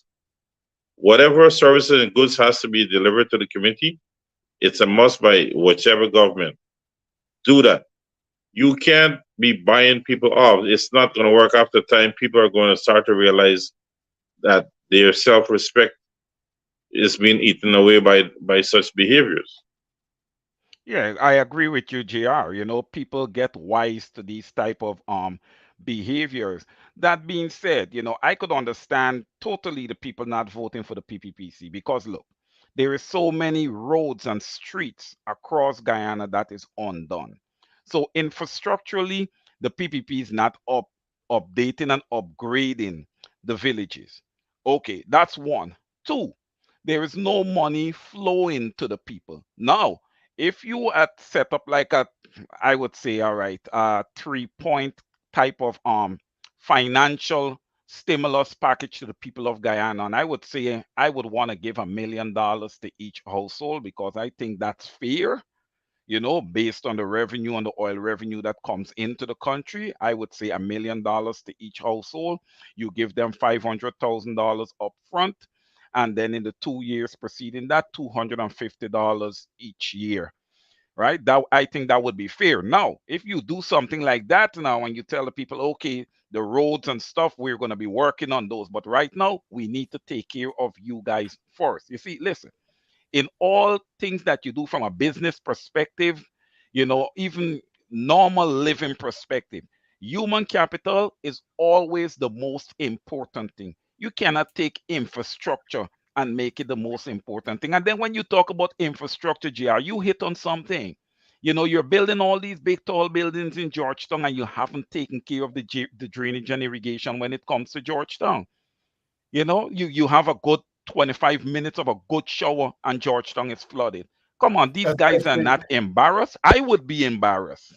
especially under the PPPC. Yes. Well, let me take the folks back. Of course, constituency 14, APNU 1. Constituency 14, of course, is out in the south area. Constituency 15 is the area where they spent hundreds of millions of dollars as well. Many of you remember that they walked in, the PPP, the corrupt PPPC walked into Agricola and tried to buy them out, bribe those guys out, pretended as though they give the guys contracts to do what? You guys remember, to clean drains and gutters and so forth, to bribe them out and to go, and suddenly they feel they want to fix that ball field in Agricola there, something that they have neglected for 20 something years. Suddenly they want to tell the people of Agricola that they care about them. Now here is the final breakdown now, Here is the final breakdown for Georgetown. And let me explain it for some of those who probably are eager to understand the process of local government elections, something Jack Dio and Irfan, they denied the people of Guyana to understand local government elections. The PR seats, for the PR seats, we're looking at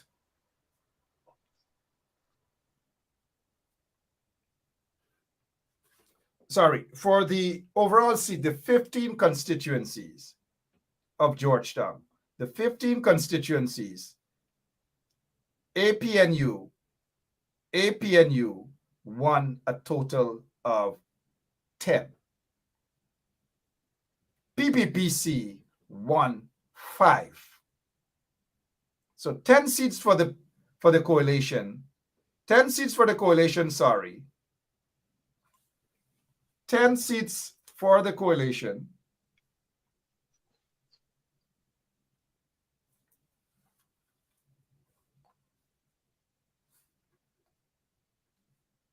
And 5 for the PPPC. 10 seats for the coalition and 5 for the PPPC. As it pertains to the PR seats, 9 goes to the APNU. 9 goes to APNU. So a total of 19 seats for APNU. 19 seats for APNU and 11 seats for the PPPC. So what this says here now, that the coalition, APNU got 19 seats, they got 8 seats more than the PPPC. Here is what happens now.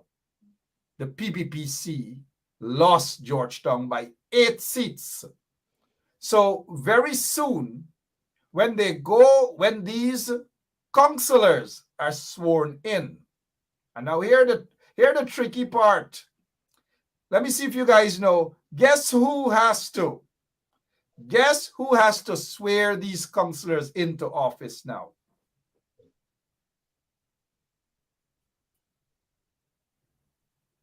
Anybody? Guess who has to swear these councillors into office? All of them have to be sworn into office by Irfan Ali. Irfan Ali has to swear these. Thank you, Arlene. Thank you, Patricia. You guys are on top of it, right? Dexter Haley? Nah, not Dharamlal. Irfan Ali has to swear these councillors into office. So all of them now got to go down to office of the president. This is ridiculous, right? All of them got to go down there. All of the councillors in Linden, all of the councillors in New Amsterdam, even our good friend out there in Corriverton, Anil Sugrim, got to travel down to Georgetown to be sworn in by Irfan Ali. Now let's head back to Georgetown now, because so 19 seats for APNU in Georgetown and 11 for these clowns in the PPP, these riggers in the PPP. 8 seats coalition has won by in Georgetown. So now, after they are sworn into as councillors by Irfan Ali, and they get the little stuff in their hand and they take the picture and thing, right? I'm waiting to see who was smiling, these sort of things, right? Hi to the folks out there in Linden. All of them from Linden got to travel to Georgetown to be sworn in. So now, back to Georgetown. Once they're sworn in, all of the councillors now got to head back to City Hall in Georgetown. And they have to sit around what is called a horseshoe table. And that is where now they get to vote around that horseshoe table. They're going to nominate one of them, and the party leadership now already decided who is going to be the mayor and who's going to be the deputy mayor. But somebody is going to just I'd like to make a motion to or whatever to select Caesar as the next mayor, or Crawford, and somebody gonna raise their hand and say, I second that. And once there's no objection, they will have a vote around the horseshoe table. And of course, the APNU having the majority will vote Caesar or Crawford as the next mayor of Georgetown. Once that process is over, then they go to the deputy mayor. The APNU controls now the votes. So they are going to decide now from the leadership. The leadership has already decided who is going to be the mayor and who is going to be the deputy mayor. So y'all don't be surprised and y'all don't start, why this person, why that one. The leadership decides that. It's democracy in Guyana. The leadership decides that, not you, the people. So y'all don't cry and y'all don't fret when y'all see who is elected the mayor and deputy mayor, but it's coming from APNU, right? The PNC. But y'all don't cry or y'all don't fret. Wish them all the best. And so, having said that, again, let me say, APNU has won Georgetown. PPP has lost Georgetown. Jack Day can cry how much he wants to cry that they have gained. You haven't gained anything. You have lost. With the hundreds of millions of dollars spent to bribe people and to buy votes, you have lost Georgetown. You are not in control of Georgetown, which means that y'all can't thief the people's properties and y'all can't kick the vendors them off the streets. Over to you guys before we move on. Mark, there's an interesting observation with the PR's people versus the candidates. If you look in certain areas that the PPP had wanted to make inroads, all the candidates are Black people. When you look at the PR, they're all East Indian. And that is by design. They are using the Black people to lure the voters to support the party, knowing that they will not win. But those candidates are not going to be selected when the time comes to fill the spots. It goes by the PR. So these people got to watch and see how they were used, and they got nothing in return because they cannot be selected. Once you're listed as a candidate, you're going to be used to attract to make the numbers, knowing that you're not going to win that area. But when to fill the PR seats is opposite. And those are the things that we have to learn. We have to educate the people that who wants to jump ship, and you can't. You're being used. You're not being smart on the behavior. Services and goods are withheld from your community. You're getting a little handout, and you're thinking that that's progress and that's living. These are the dangers of being uneducated. I agree with you there, Mr. Crawford. The handouts, I totally agree with that because those handouts are merely temporary.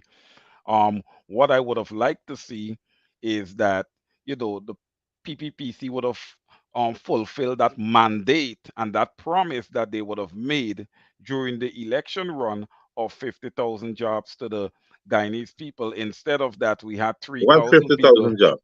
Right. Like I said. 150,000 jobs. No, but like I said, JR, I Did was you hoping. believe that? No. Did you ever believe it? Listen, I didn't believe it, but hey, look, if somebody's saying something, you want to sit down and watch them, right? You want to watch them to see if they're gonna fulfill that mandate. And you know what? The people, JR. It is a BS gimmick that people gravitated on because they don't have no sense. There is no way there was any machinery in the works to create 50,000 jobs in this country. If they wanted that, it would have been done through the agricultural ministry and the packaging ministry and fishing. But we would have gotten about 25 to 30,000 jobs throughout the country if we had focused on agriculture. In the ocean, it's foreign entity that's controlling everything there. For us to have made at least half of that number that they put out there, we had to go to the farms. We had to work the lands. We had to work the packaging factory. We had to work the garment factories. we did not go there. So there is no way that could have happened. I knew that from the day they mentioned it. It was a BS bush gimmick. JR, correct, and I agree with you. This statement I'm making here is merely a reminder to the people, because I think that I need to keep reminding the people so that these things are in their heads. You know, when they go there to vote, they remember these points, they remember these issues that we're addressing here. And JR, if you would recall, you know, the president was talking about certain high level jobs in The what? Guyana and Guyanese, They who again? the installed president, Okay. man. All right, was talking about jobs and the high level jobs in Guyana, and that Guyanese were not educated and qualified for those jobs. Could you believe that?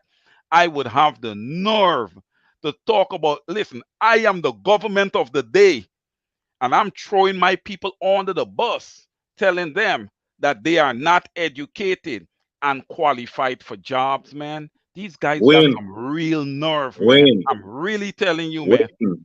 That comes when the people disrespect themselves to support people who are not respectful to the country, to the people, and who are not educated and who are selfish and self centered. And all they have in their intentions are to fill their pockets at the expense of the citizens of this country. So that is why we have people making such a statement and are still in positions. You think that could have happened in a country that has unity and proper understanding and self-respect? No. So this is all because we as Guyanese do not respect ourselves, much less people disrespecting us. They will shrug Well, their shoulders and say, "So what?" well, That is the problem. well, JR, it also comes back to, and you know, we could look at our young people from this perspective, because you need to have resources in place. If you want to have a real educated population, a population that is ready to work anywhere in the world, you have to provide the necessary resources. Look, University of Guyana, very expensive. People still have to pay. Technical institute, very limited.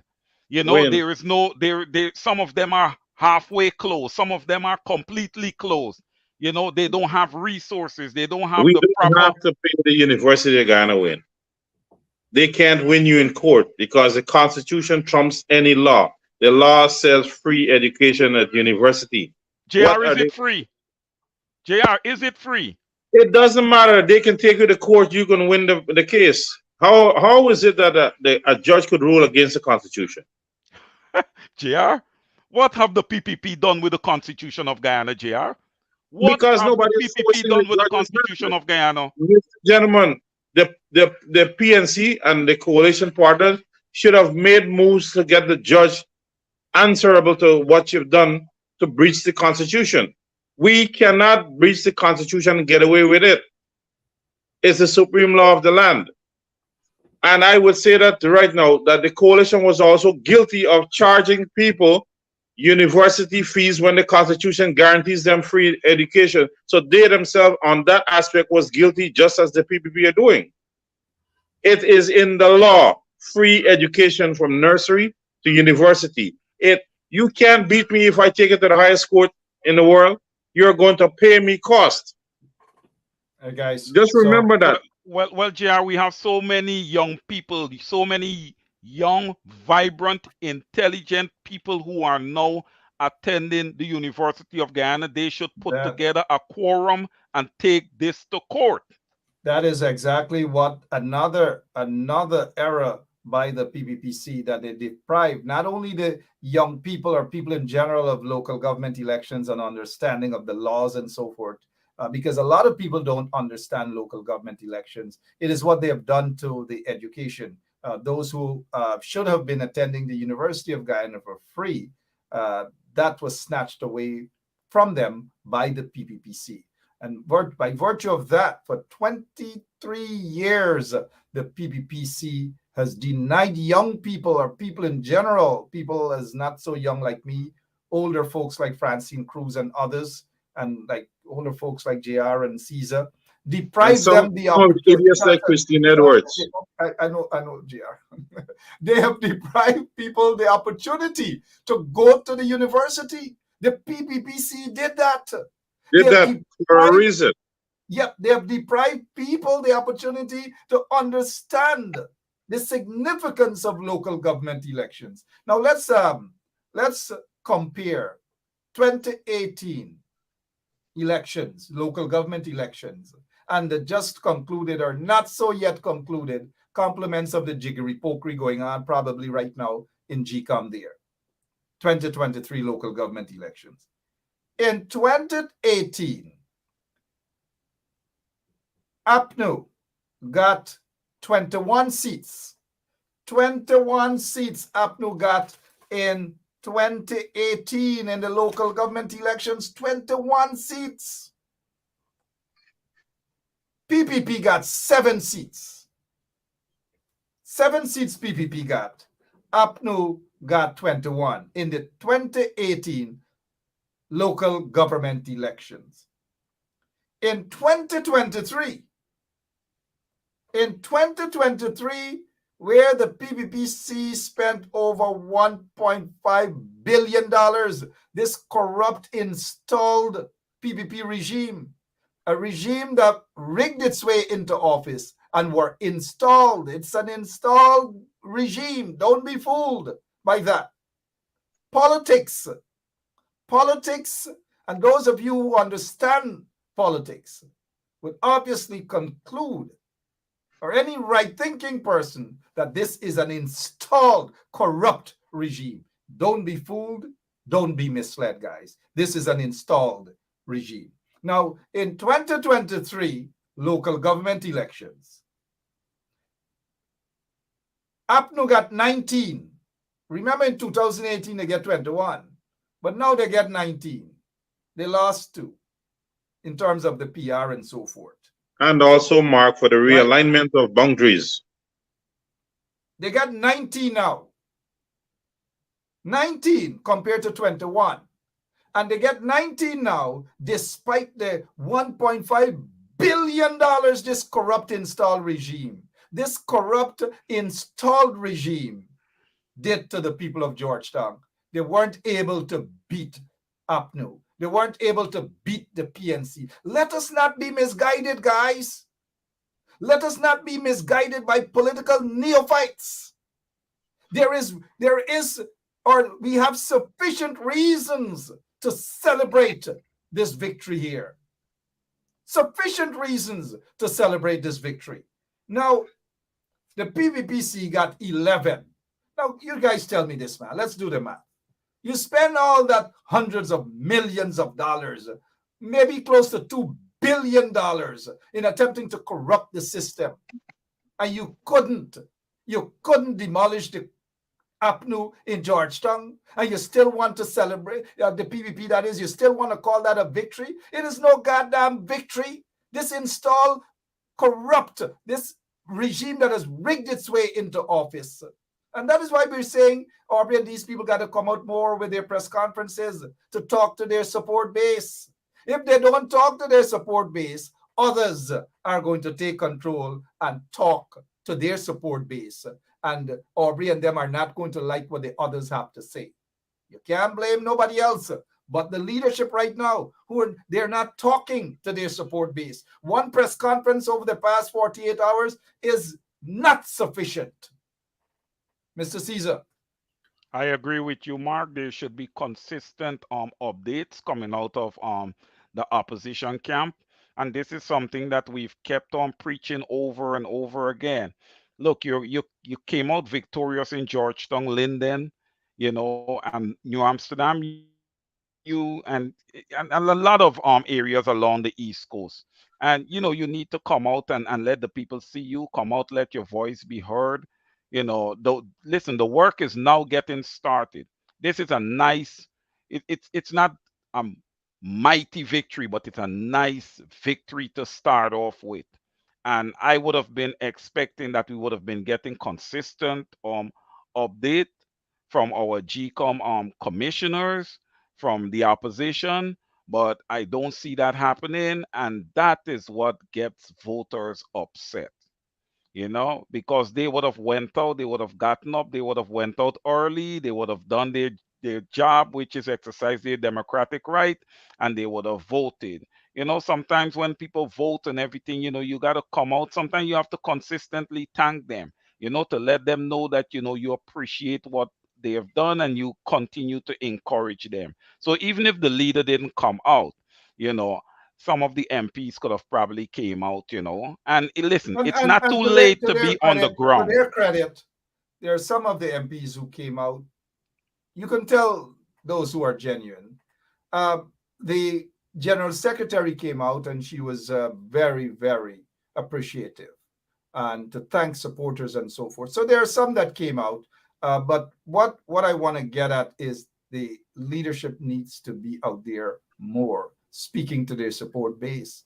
Because when you don't address your support base, you can't blame others who step in and who may think they are talking and controlling your support base. That can be a danger. And you guys in the PNC's leadership, y'all have to wake up. Y'all have to understand what is happening. Because when you don't say something and somebody else start talking, pretending to be talking on your behalf, it can be danger to you guys. You can't say I'm not warning you guys right now, because there are going to be people who are going to jump on the mountaintop to start attack your leadership style.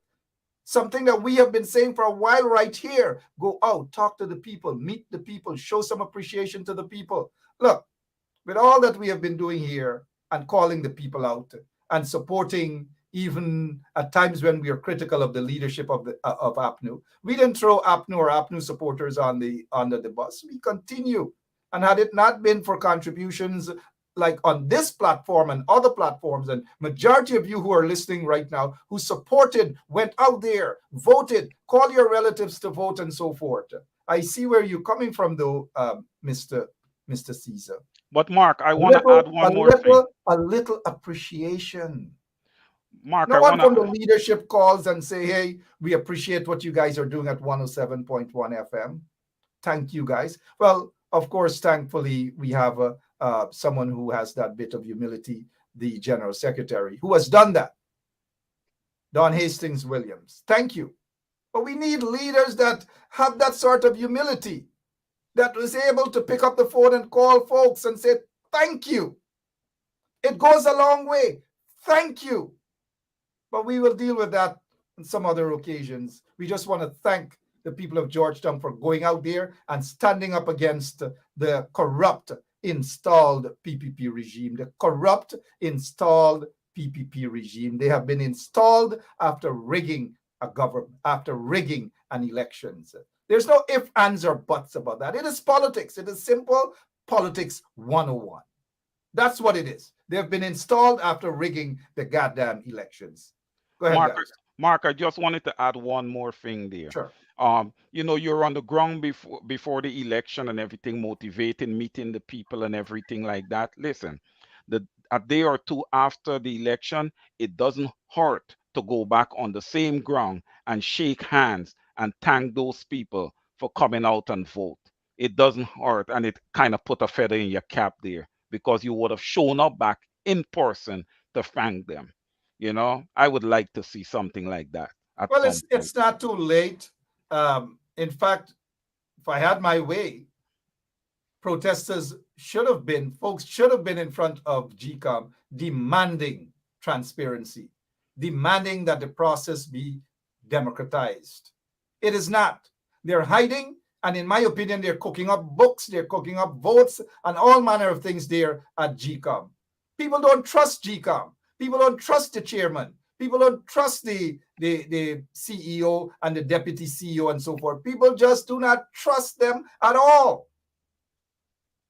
Mr. Crawford.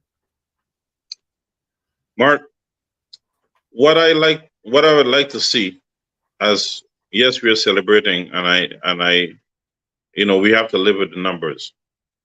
What I like to see is Norton has to make an effort to be on this platform at least bi-monthly or weekly.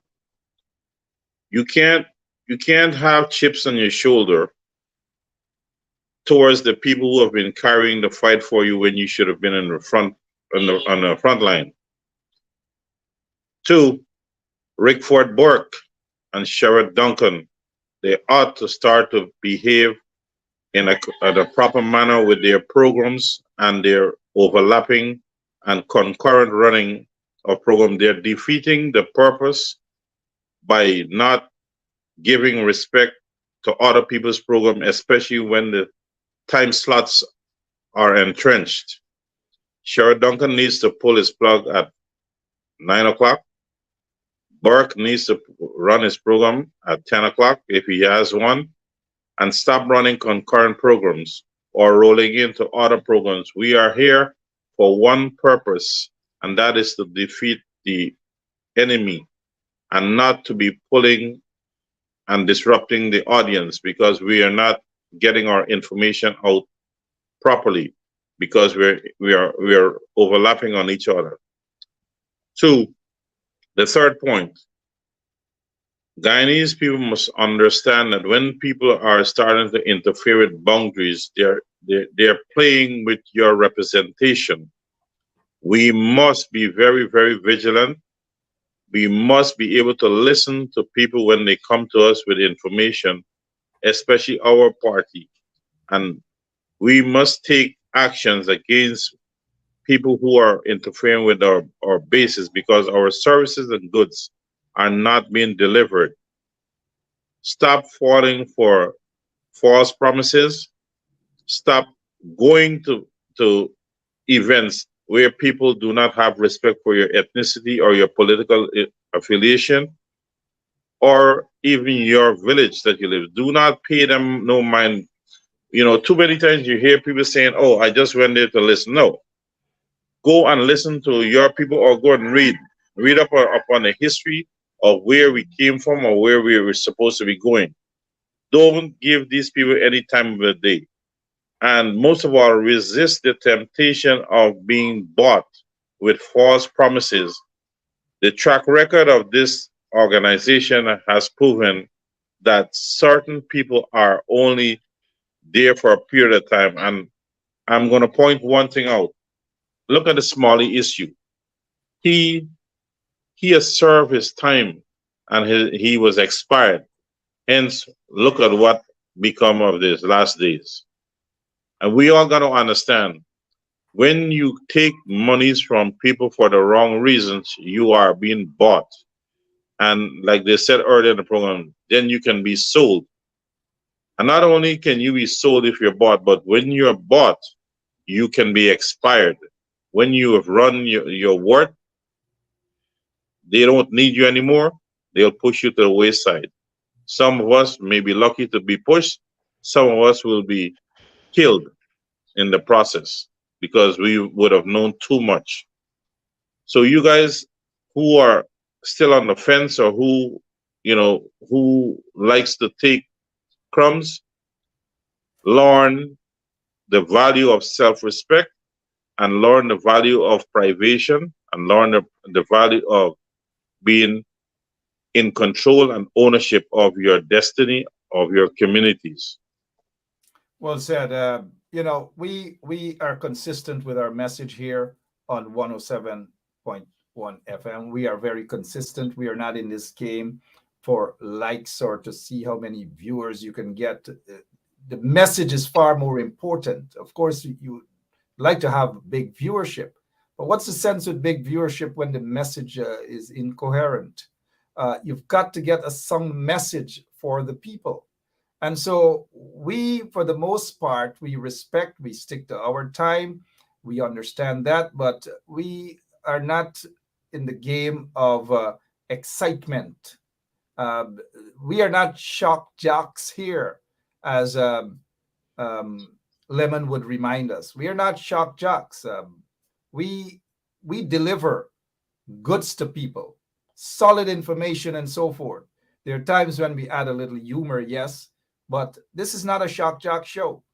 People like the little shock jockeys kind of style, and and so forth and so on. People love that, and you can't blame them. But we carry a very solid, straight to the point, professional show right here on 107.1 FM.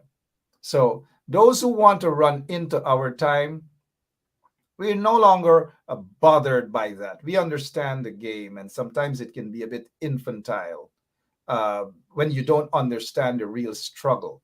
Sometimes they see each other as a competition or competitors. We do not compete with the other shows. And look, there are times in the mornings that I want to go on early, maybe 7 o'clock, but I respect that time that Kodaki has. And the And only David time Hyde. that you will find me infringing on that on 107.1, mind you, we have a radio, but we don't come on this platform to infringe on those guys' time because we want our listeners not to be split up and so forth. And so you guys don't see me early in the morning. Then there's Duncan, who comes on, I believe, from 8 to 9 early in the morning again. We do not infringe on people's time unless there's a real emergency. And we believe in giving people space. And if we're all supposed to be on the side fighting one common enemy, then we should not be fighting for airtime and running over each other on airtime just to prove a point, whatever that point is, I don't know. And so I have been observing certain chain of events, but I'm matured enough in this political game to understand that there are some battles you just leave alone until they come around to their senses. And with that said, we have observed in terms of the infringement in our time by Duncan. And if Duncan is playing a game, well, then there's nothing that we can do about it. Let him continue playing that game. And so our time is exactly what it is, from 9 to 10 o'clock. We will remain focused. We won't go and make folks our enemies who are supposed to be on our side. But what the coalition needs to do is to pick their battles and understand who really are their enemies. We here at 107.1 FM, we are not the enemies of the coalition. We are not Aubrey Norton's enemy. Aubrey Norton treats us like an enemy. I'll just admit that publicly. He treats us like an enemy. And you cannot be a strong leader when you look at individuals who have given so much, their time and their energies and so forth, and the sacrifices made by us at 107.1 FM, who we don't give a damn about what the PPP says about our radio station. We just don't give a damn. We say that this station is here for the opposition. It is time that Aubrey Norton and those, because maybe we objectively and constructively criticize them when necessary, we are also seen as the enemies. And so we got to fight the PPP, and we also got to fight those Right. in the coalition who Mark, see us Ernest as Dubé, Ernest Dubé is waiting for one second, reward. please. One second, who unjustly see us as the enemy. And by virtue of that, they're not going to support Ben Shop Radio. They're not going to go on Ben Shop Radio. They're not going to this. They're not going to that. We know who those folks are in the coalition. We know who they are. But were we to allow that to bother us, we would not have given our full support for the local government elections and calling people to go out and vote. We would not have done that, but we did that because we are patriots. Look at Mr. Caesar. Caesar on elections day, Monday, took the entire day off from work and made the sacrifices to be on this show. And one time we were on for over 6.5 hours to deliver that message. And so the leadership of the coalition, they have to be able to see these things and to appreciate the efforts and the energy and the sacrifices made by people. Not just us, but others are included as well. The leadership of the coalition have to start extending some sort of courtesy and to show some degree of humility. They need to wake up. Mr. Crawford, as we prepare to... Mark, just give Ernest Dubé, he's been waiting for his reward. We need to give him that, please. Yeah. And you see, here Ernest Dubé. Again. Here is where we go again. We are being constructive, but when we are constructive, people are, watch dirty Lenin's, your problem stuff. This is not dirty Lenin's. We are cautious as to what we say publicly, at least I am. This is a matter of fact. It is a matter of fact. This is not dirty Lenin. It's a matter of fact. I don't know who you, Lemon, if you No, can take a look at I was whoever. telling you that Ernest Dubé is waiting for his award this morning. So can you please give him We don't and know throw him if in the trench? Lemon, you can bring up Ernest, whoever. We don't. But Ernest Dubé. I haven't seen. I don't know who's Ernest. But go ahead as we prepare to wrap up this morning here. No, Mark, what you said a mouthful. And if you have a leader who cannot take criticism from within his own party, he is not the right choice. Today we are celebrating. He should at least be on the social media platform early this morning, this midday, and tonight to let the people know that he is pleased with the outcome of some of the polling stations, and where work needs to be done, that will be on the focus. But we are seeing this domineering behavior. I will talk when I want to. No, the people wants leadership, and leadership, you have to be visible, you have to be heard, so they will understand and they will be more loyal to the entity than to be there pulling teeth and nail to get information. Secrecy in a political party only goes up to a point. You must be able to be open. People must be able to reach you.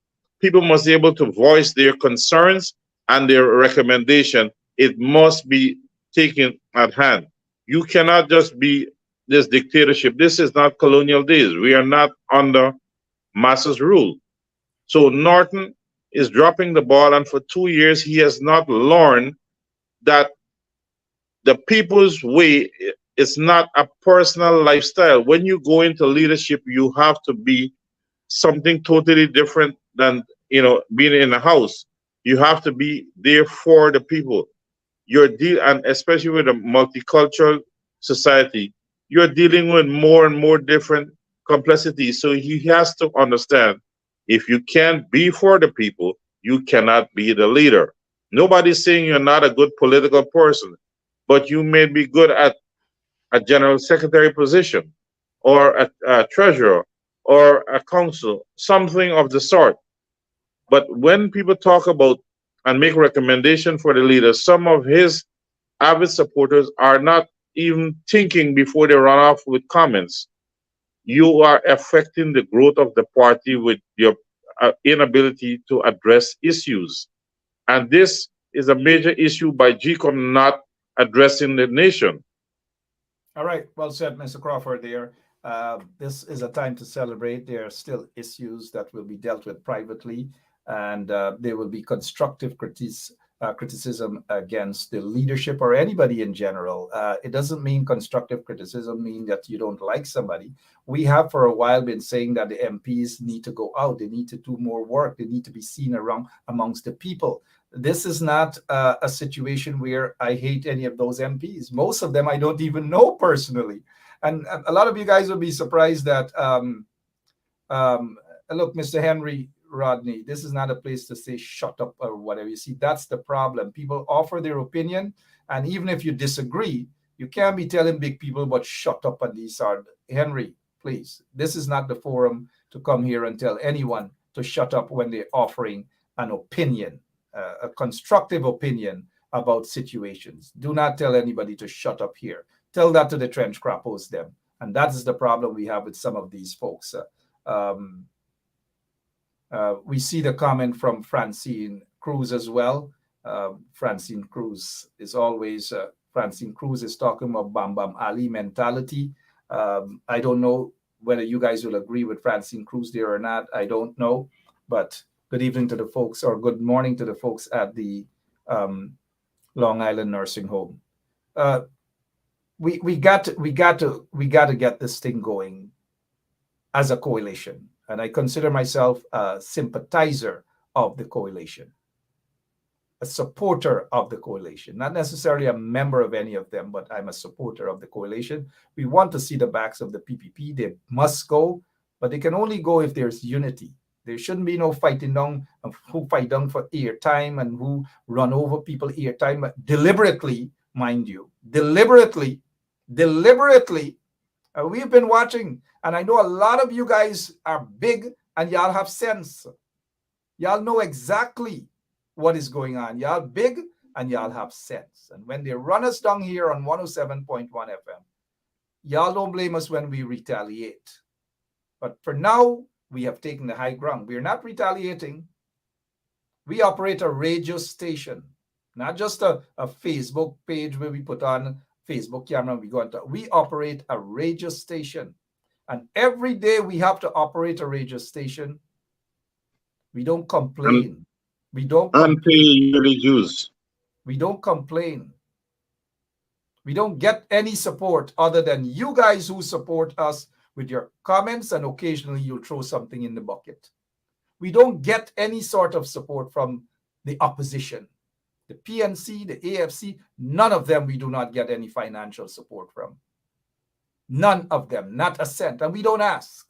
But yet we survive. Every day we survive to get the message out there. Anyways, we'll have to be back, and we'll have to, I see Jason Benjamin is asking. Jason, come on, I've said this 1,000,001 times. Don't ask me a ridiculous question. Was an invite sent? Did the party request to be on? Come on, stop the foolishness. I called Aubrey Norton and I said, during the course of the local government elections, and what I said privately, some of the things I can say publicly too, is that this, we got some individual one, invite people to contact. I don't know who these guys are, man. We just get rid of them, trench crappos. Now, I said to the leadership of the coalition, this platform, this radio station is for all the members of the local government elections for the party. Whatever you guys have, we will stream it. We will carry it live. You think they care? You think they're concerned? You think they care? With thousands of viewership on social media and on the ground, you think Aubrey Norton and them care? You think they're concerned about that? To take the time to say to Aubrey Norton that I am willing to remove myself from a Wednesday time and give it to you. Is this somebody who doesn't care? Is this somebody who doesn't like Aubrey Norton like a few of you may think? This is not about Aubrey Norton. This is about getting rid of the PPPC. Many of the members of parliament have had time right here, free of charge. Free of charge. So don't ask whether they were invited or not.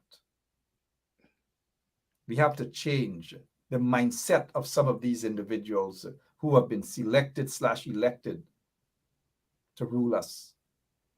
This is not a fashion show where some of them run into a community and take a picture and come back and post it on social media.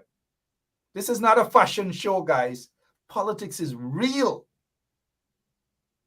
Thank you, Jason. Politics is real.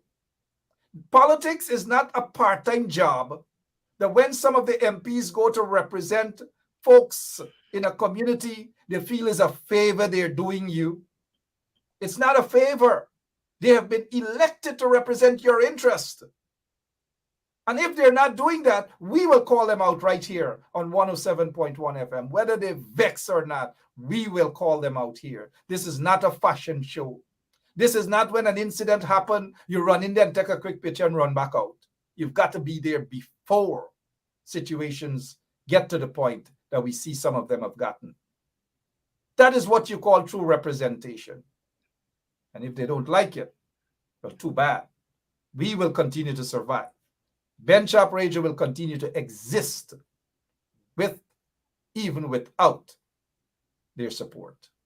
You think any one of them in the coalition ever call up a businessman and say, man, let me have a businessman support Ben Shop and Francine Cruz? Let me have one of these business people support Ben. No, they don't care. Yesterday, they called haphazardly a press conference. They expect me to jump out, and I have a job. I have a babysitting job. I babysit. That's me. I have a babysitting job. And you have a press conference out of the blue, and you didn't notify people in advance. You didn't come and you didn't say, Mom and Shop, we're going to have a press conference at such and such a time. Can you stream it for us? Of course. Of course. Call me, show some appreciation, so show some respect, and I will carry it. It doesn't matter what I'm doing, whether I'm babysitting or not, or I'm weeding yard, whatever it is, I will do it. It is the respect and appreciation for what people do. You can't have a press conference, dash it up on your page, APNU AFC page, and expect everybody must stop what they're doing and jump and pull it down and carry it live. I never knew of a press conference. I'm not saying they got to inform me everything that they do. But if you complaining that the PPP, NCN, and these people ain't giving you all airtime, and I am willing to give you guys any amount of airtime you guys need, and y'all pretending as though y'all are sweet boys and girls, y'all don't want it, well, then y'all deserve what the PPP at NCN not giving y'all airtime. Y'all deserve that because y'all don't make ego. They will jump on some small station in some small island, and they will promote that small station in some small island, not necessarily talking to their constituency base. I'm not saying that they shouldn't go on small station in small island and so forth and so on, but they have a lot of work to do, my friends. I'm not bickering. I'm not being vexed. I'm not complaining, but I'm just saying part of the story, a part of the problem. We are not anti-Norton at all. We want betterment for the entire country. We are patriots, we'd like to think. We are patriots. Mark, if I may. Go ahead, sir. Yeah.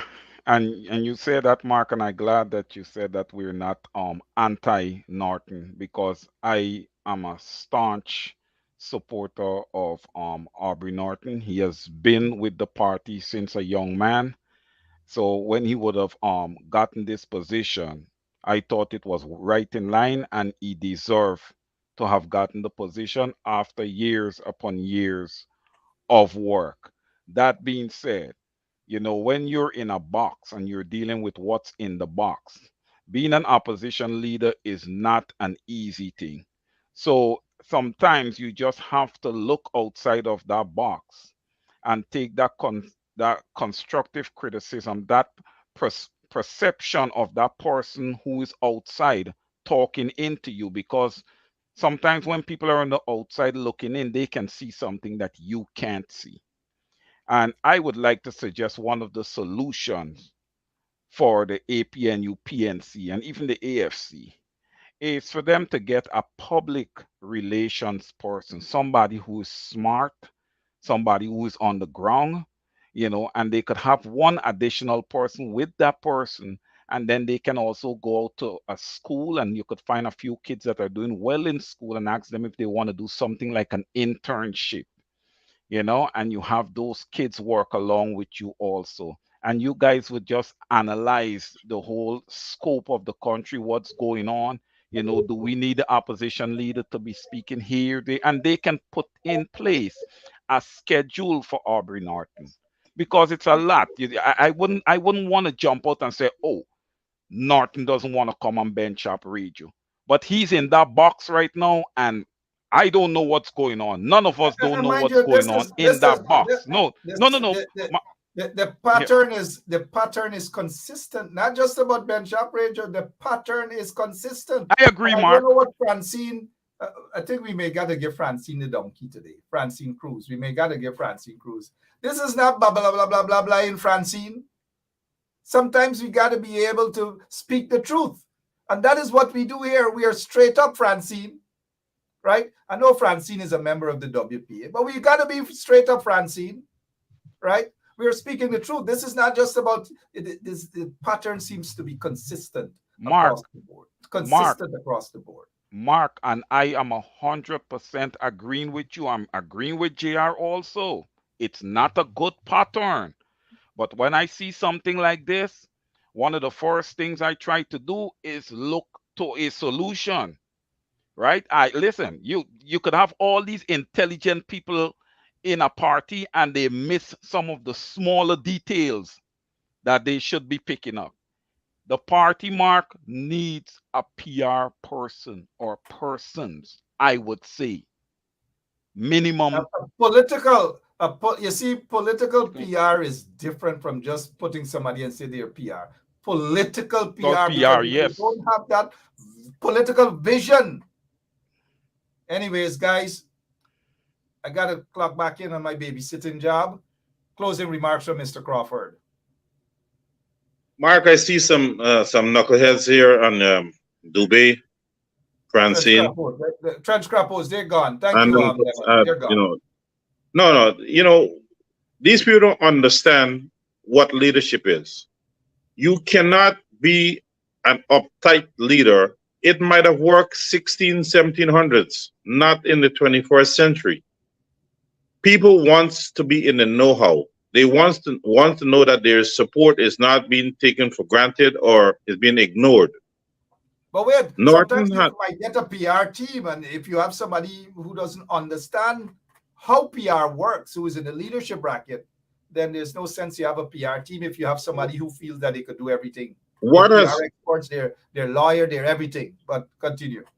what has happened to the PNC there in the last couple of years is that the team that was assembled, not everybody was right for those positions.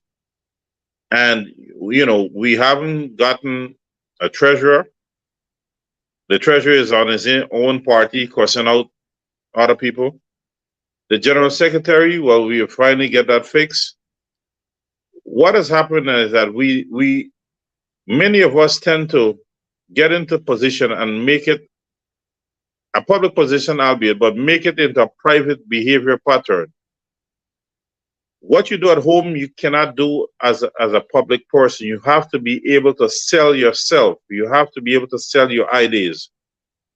If we cannot grow the membership of the party every single week, we are not doing the right thing.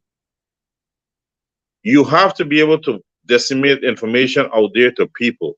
You have to find platforms that are effective, that are far reaching, that are honest in its intentions.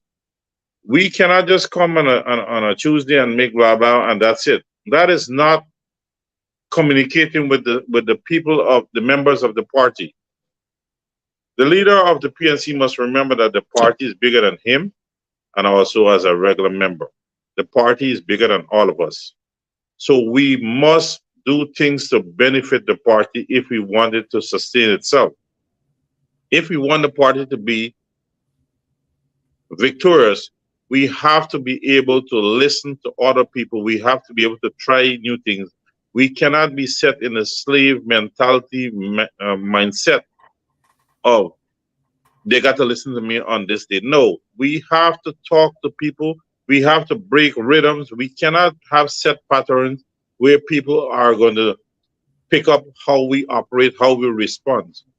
This GCOM scenario, we should have at least 5 different, you know, lives where issues are being addressed, concerns are being addressed about the functionality of the GCOM body. But here we are, almost 48 hours, and nothing is being said.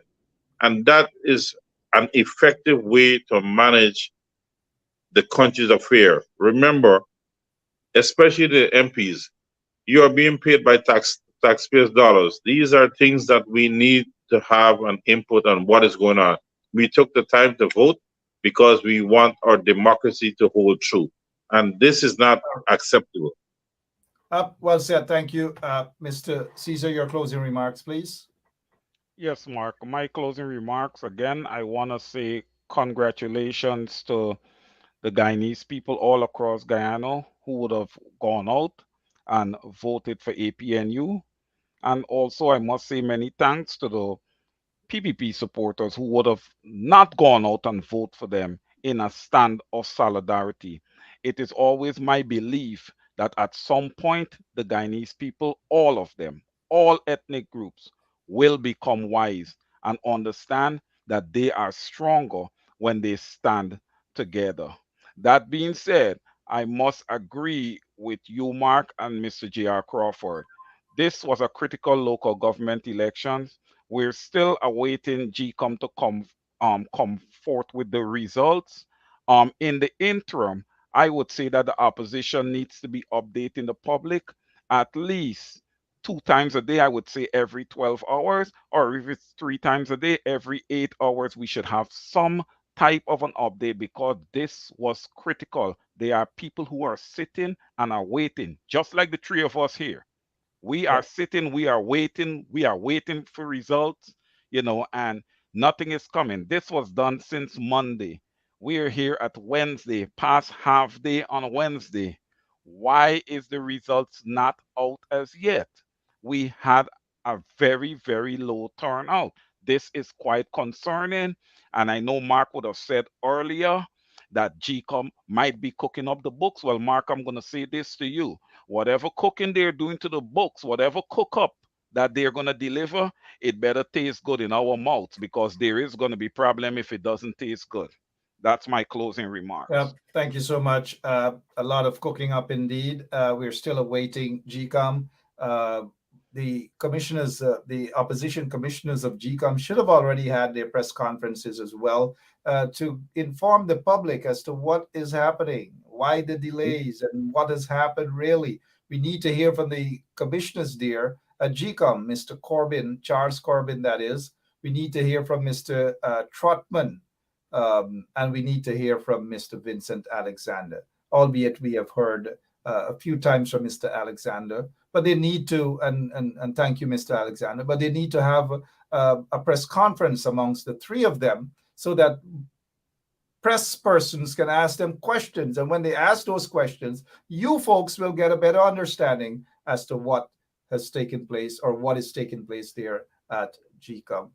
And so thank you all for listening. Crawford, I see your finger up. I'm not sure what is it, Mark, but we really have to one observe. more point, one more stuff I want to mention.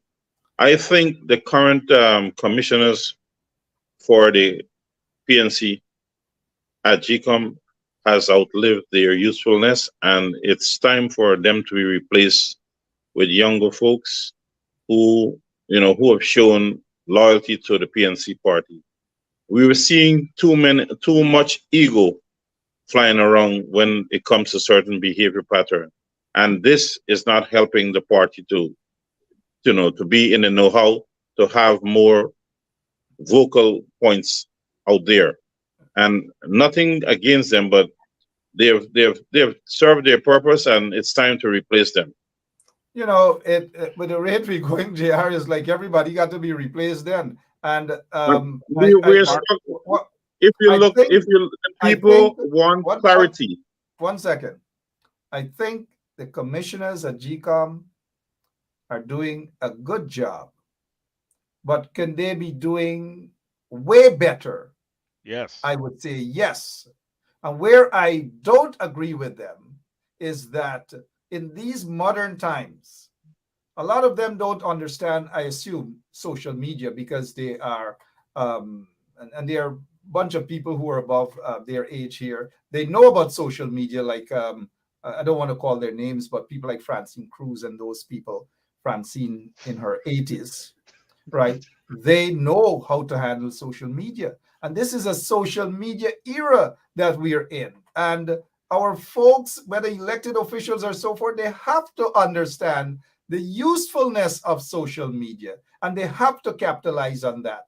And I think that is where our commissioners there who are representing or who are supposedly representing our interest, they should utilize these forums in terms of social media, press conferences, and so forth. So it gives the people, their support base, a better understanding as to what is happening. Right now, there's like a blockout of information, and the people are totally dependent That's my on point. these commissioners, as well as at some point in time, though, when we take the conversation to another level, then we can talk about having new commissioners. But I don't think now is the time for that. And new commissioners, it doesn't mean that they have to be young, because you could put a young person there like Caesar, and he wouldn't have the experience or the knowledge, sufficient knowledge to execute the job. So sometimes putting a young person is not necessarily that the problem will be solved.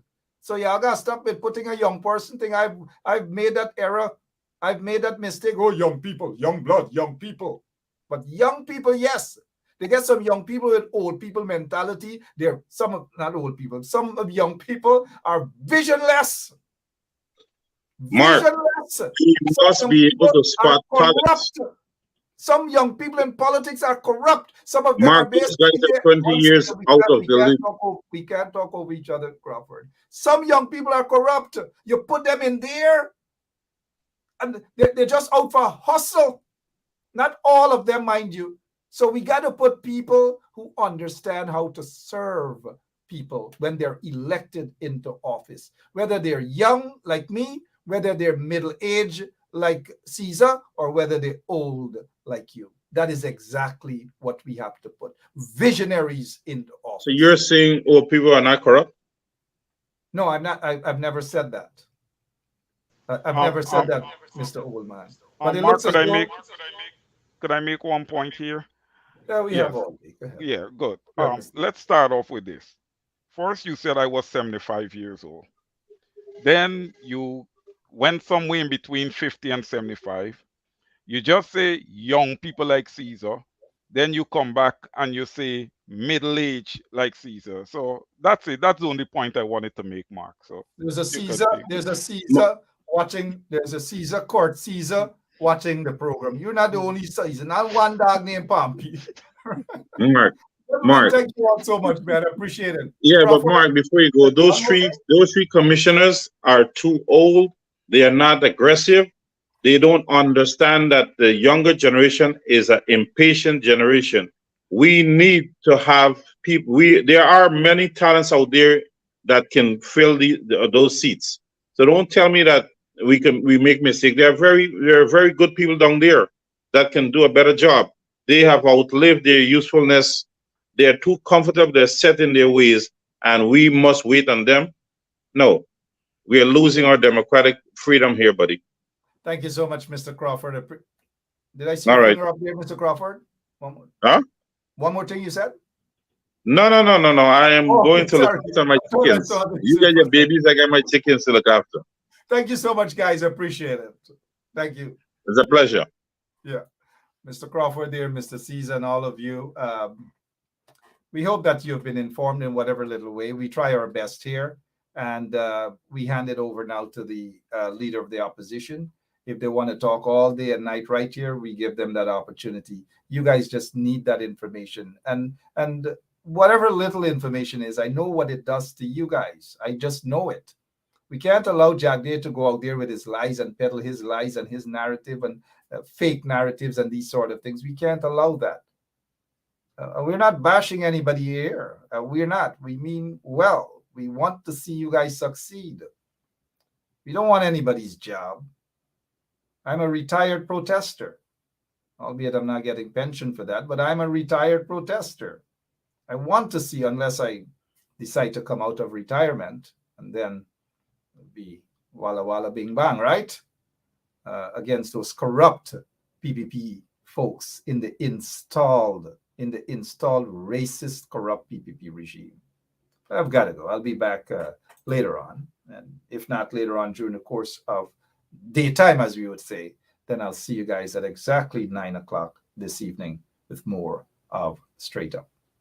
But thank you all so much, though, and congratulations to the APNU PNC. We've got to celebrate, right? Francine, Roxanne, Bonita, and all of you guys, Arlene, all of you guys, Tessa Albert, Ingrid, Annette Cummings, and Naomi Drucker, right? Audrey, and all of you guys, Rita Clark, Brenda. We have a lot of Brenda here. So all of you, Brenda, Cycline, Earl, and Chandra Paul, Muhabir, all of you guys. Thank you all so much. Simone Blackman, Ariel, every one of you guys, except Francine Cruz. Thank you all for watching today. We hope in whatever little way we would have been informative. And there's no bickering of anything.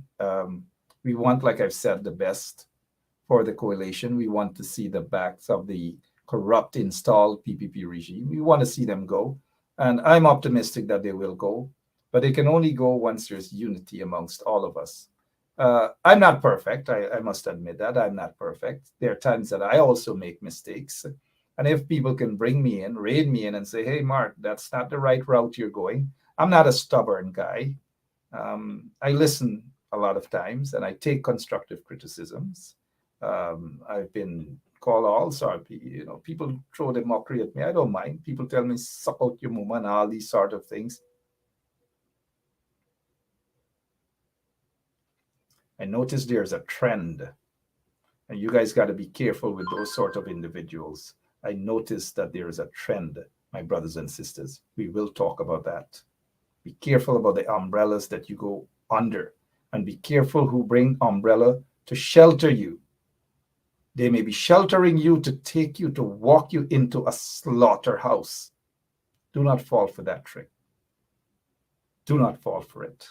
I love you guys. God bless you. See you later on, right here on 107.1 FM. God bless. Hello, this is attorney Shellen Washington, owner and founder of the Washington Law Firm, located at 455 Utica Avenue in Brooklyn, New York.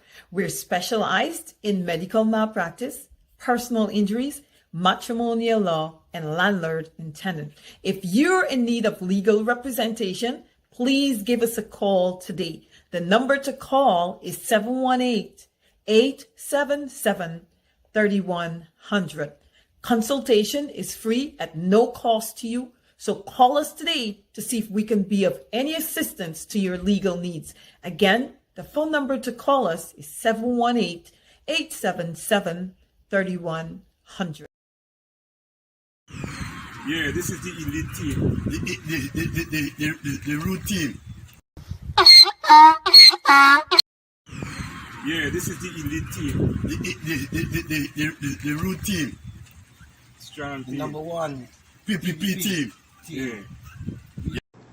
Guyana really nice. Guyana. It's a nice place.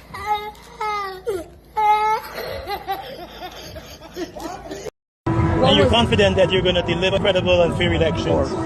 Of course. Only one way I know, and that is the correct way.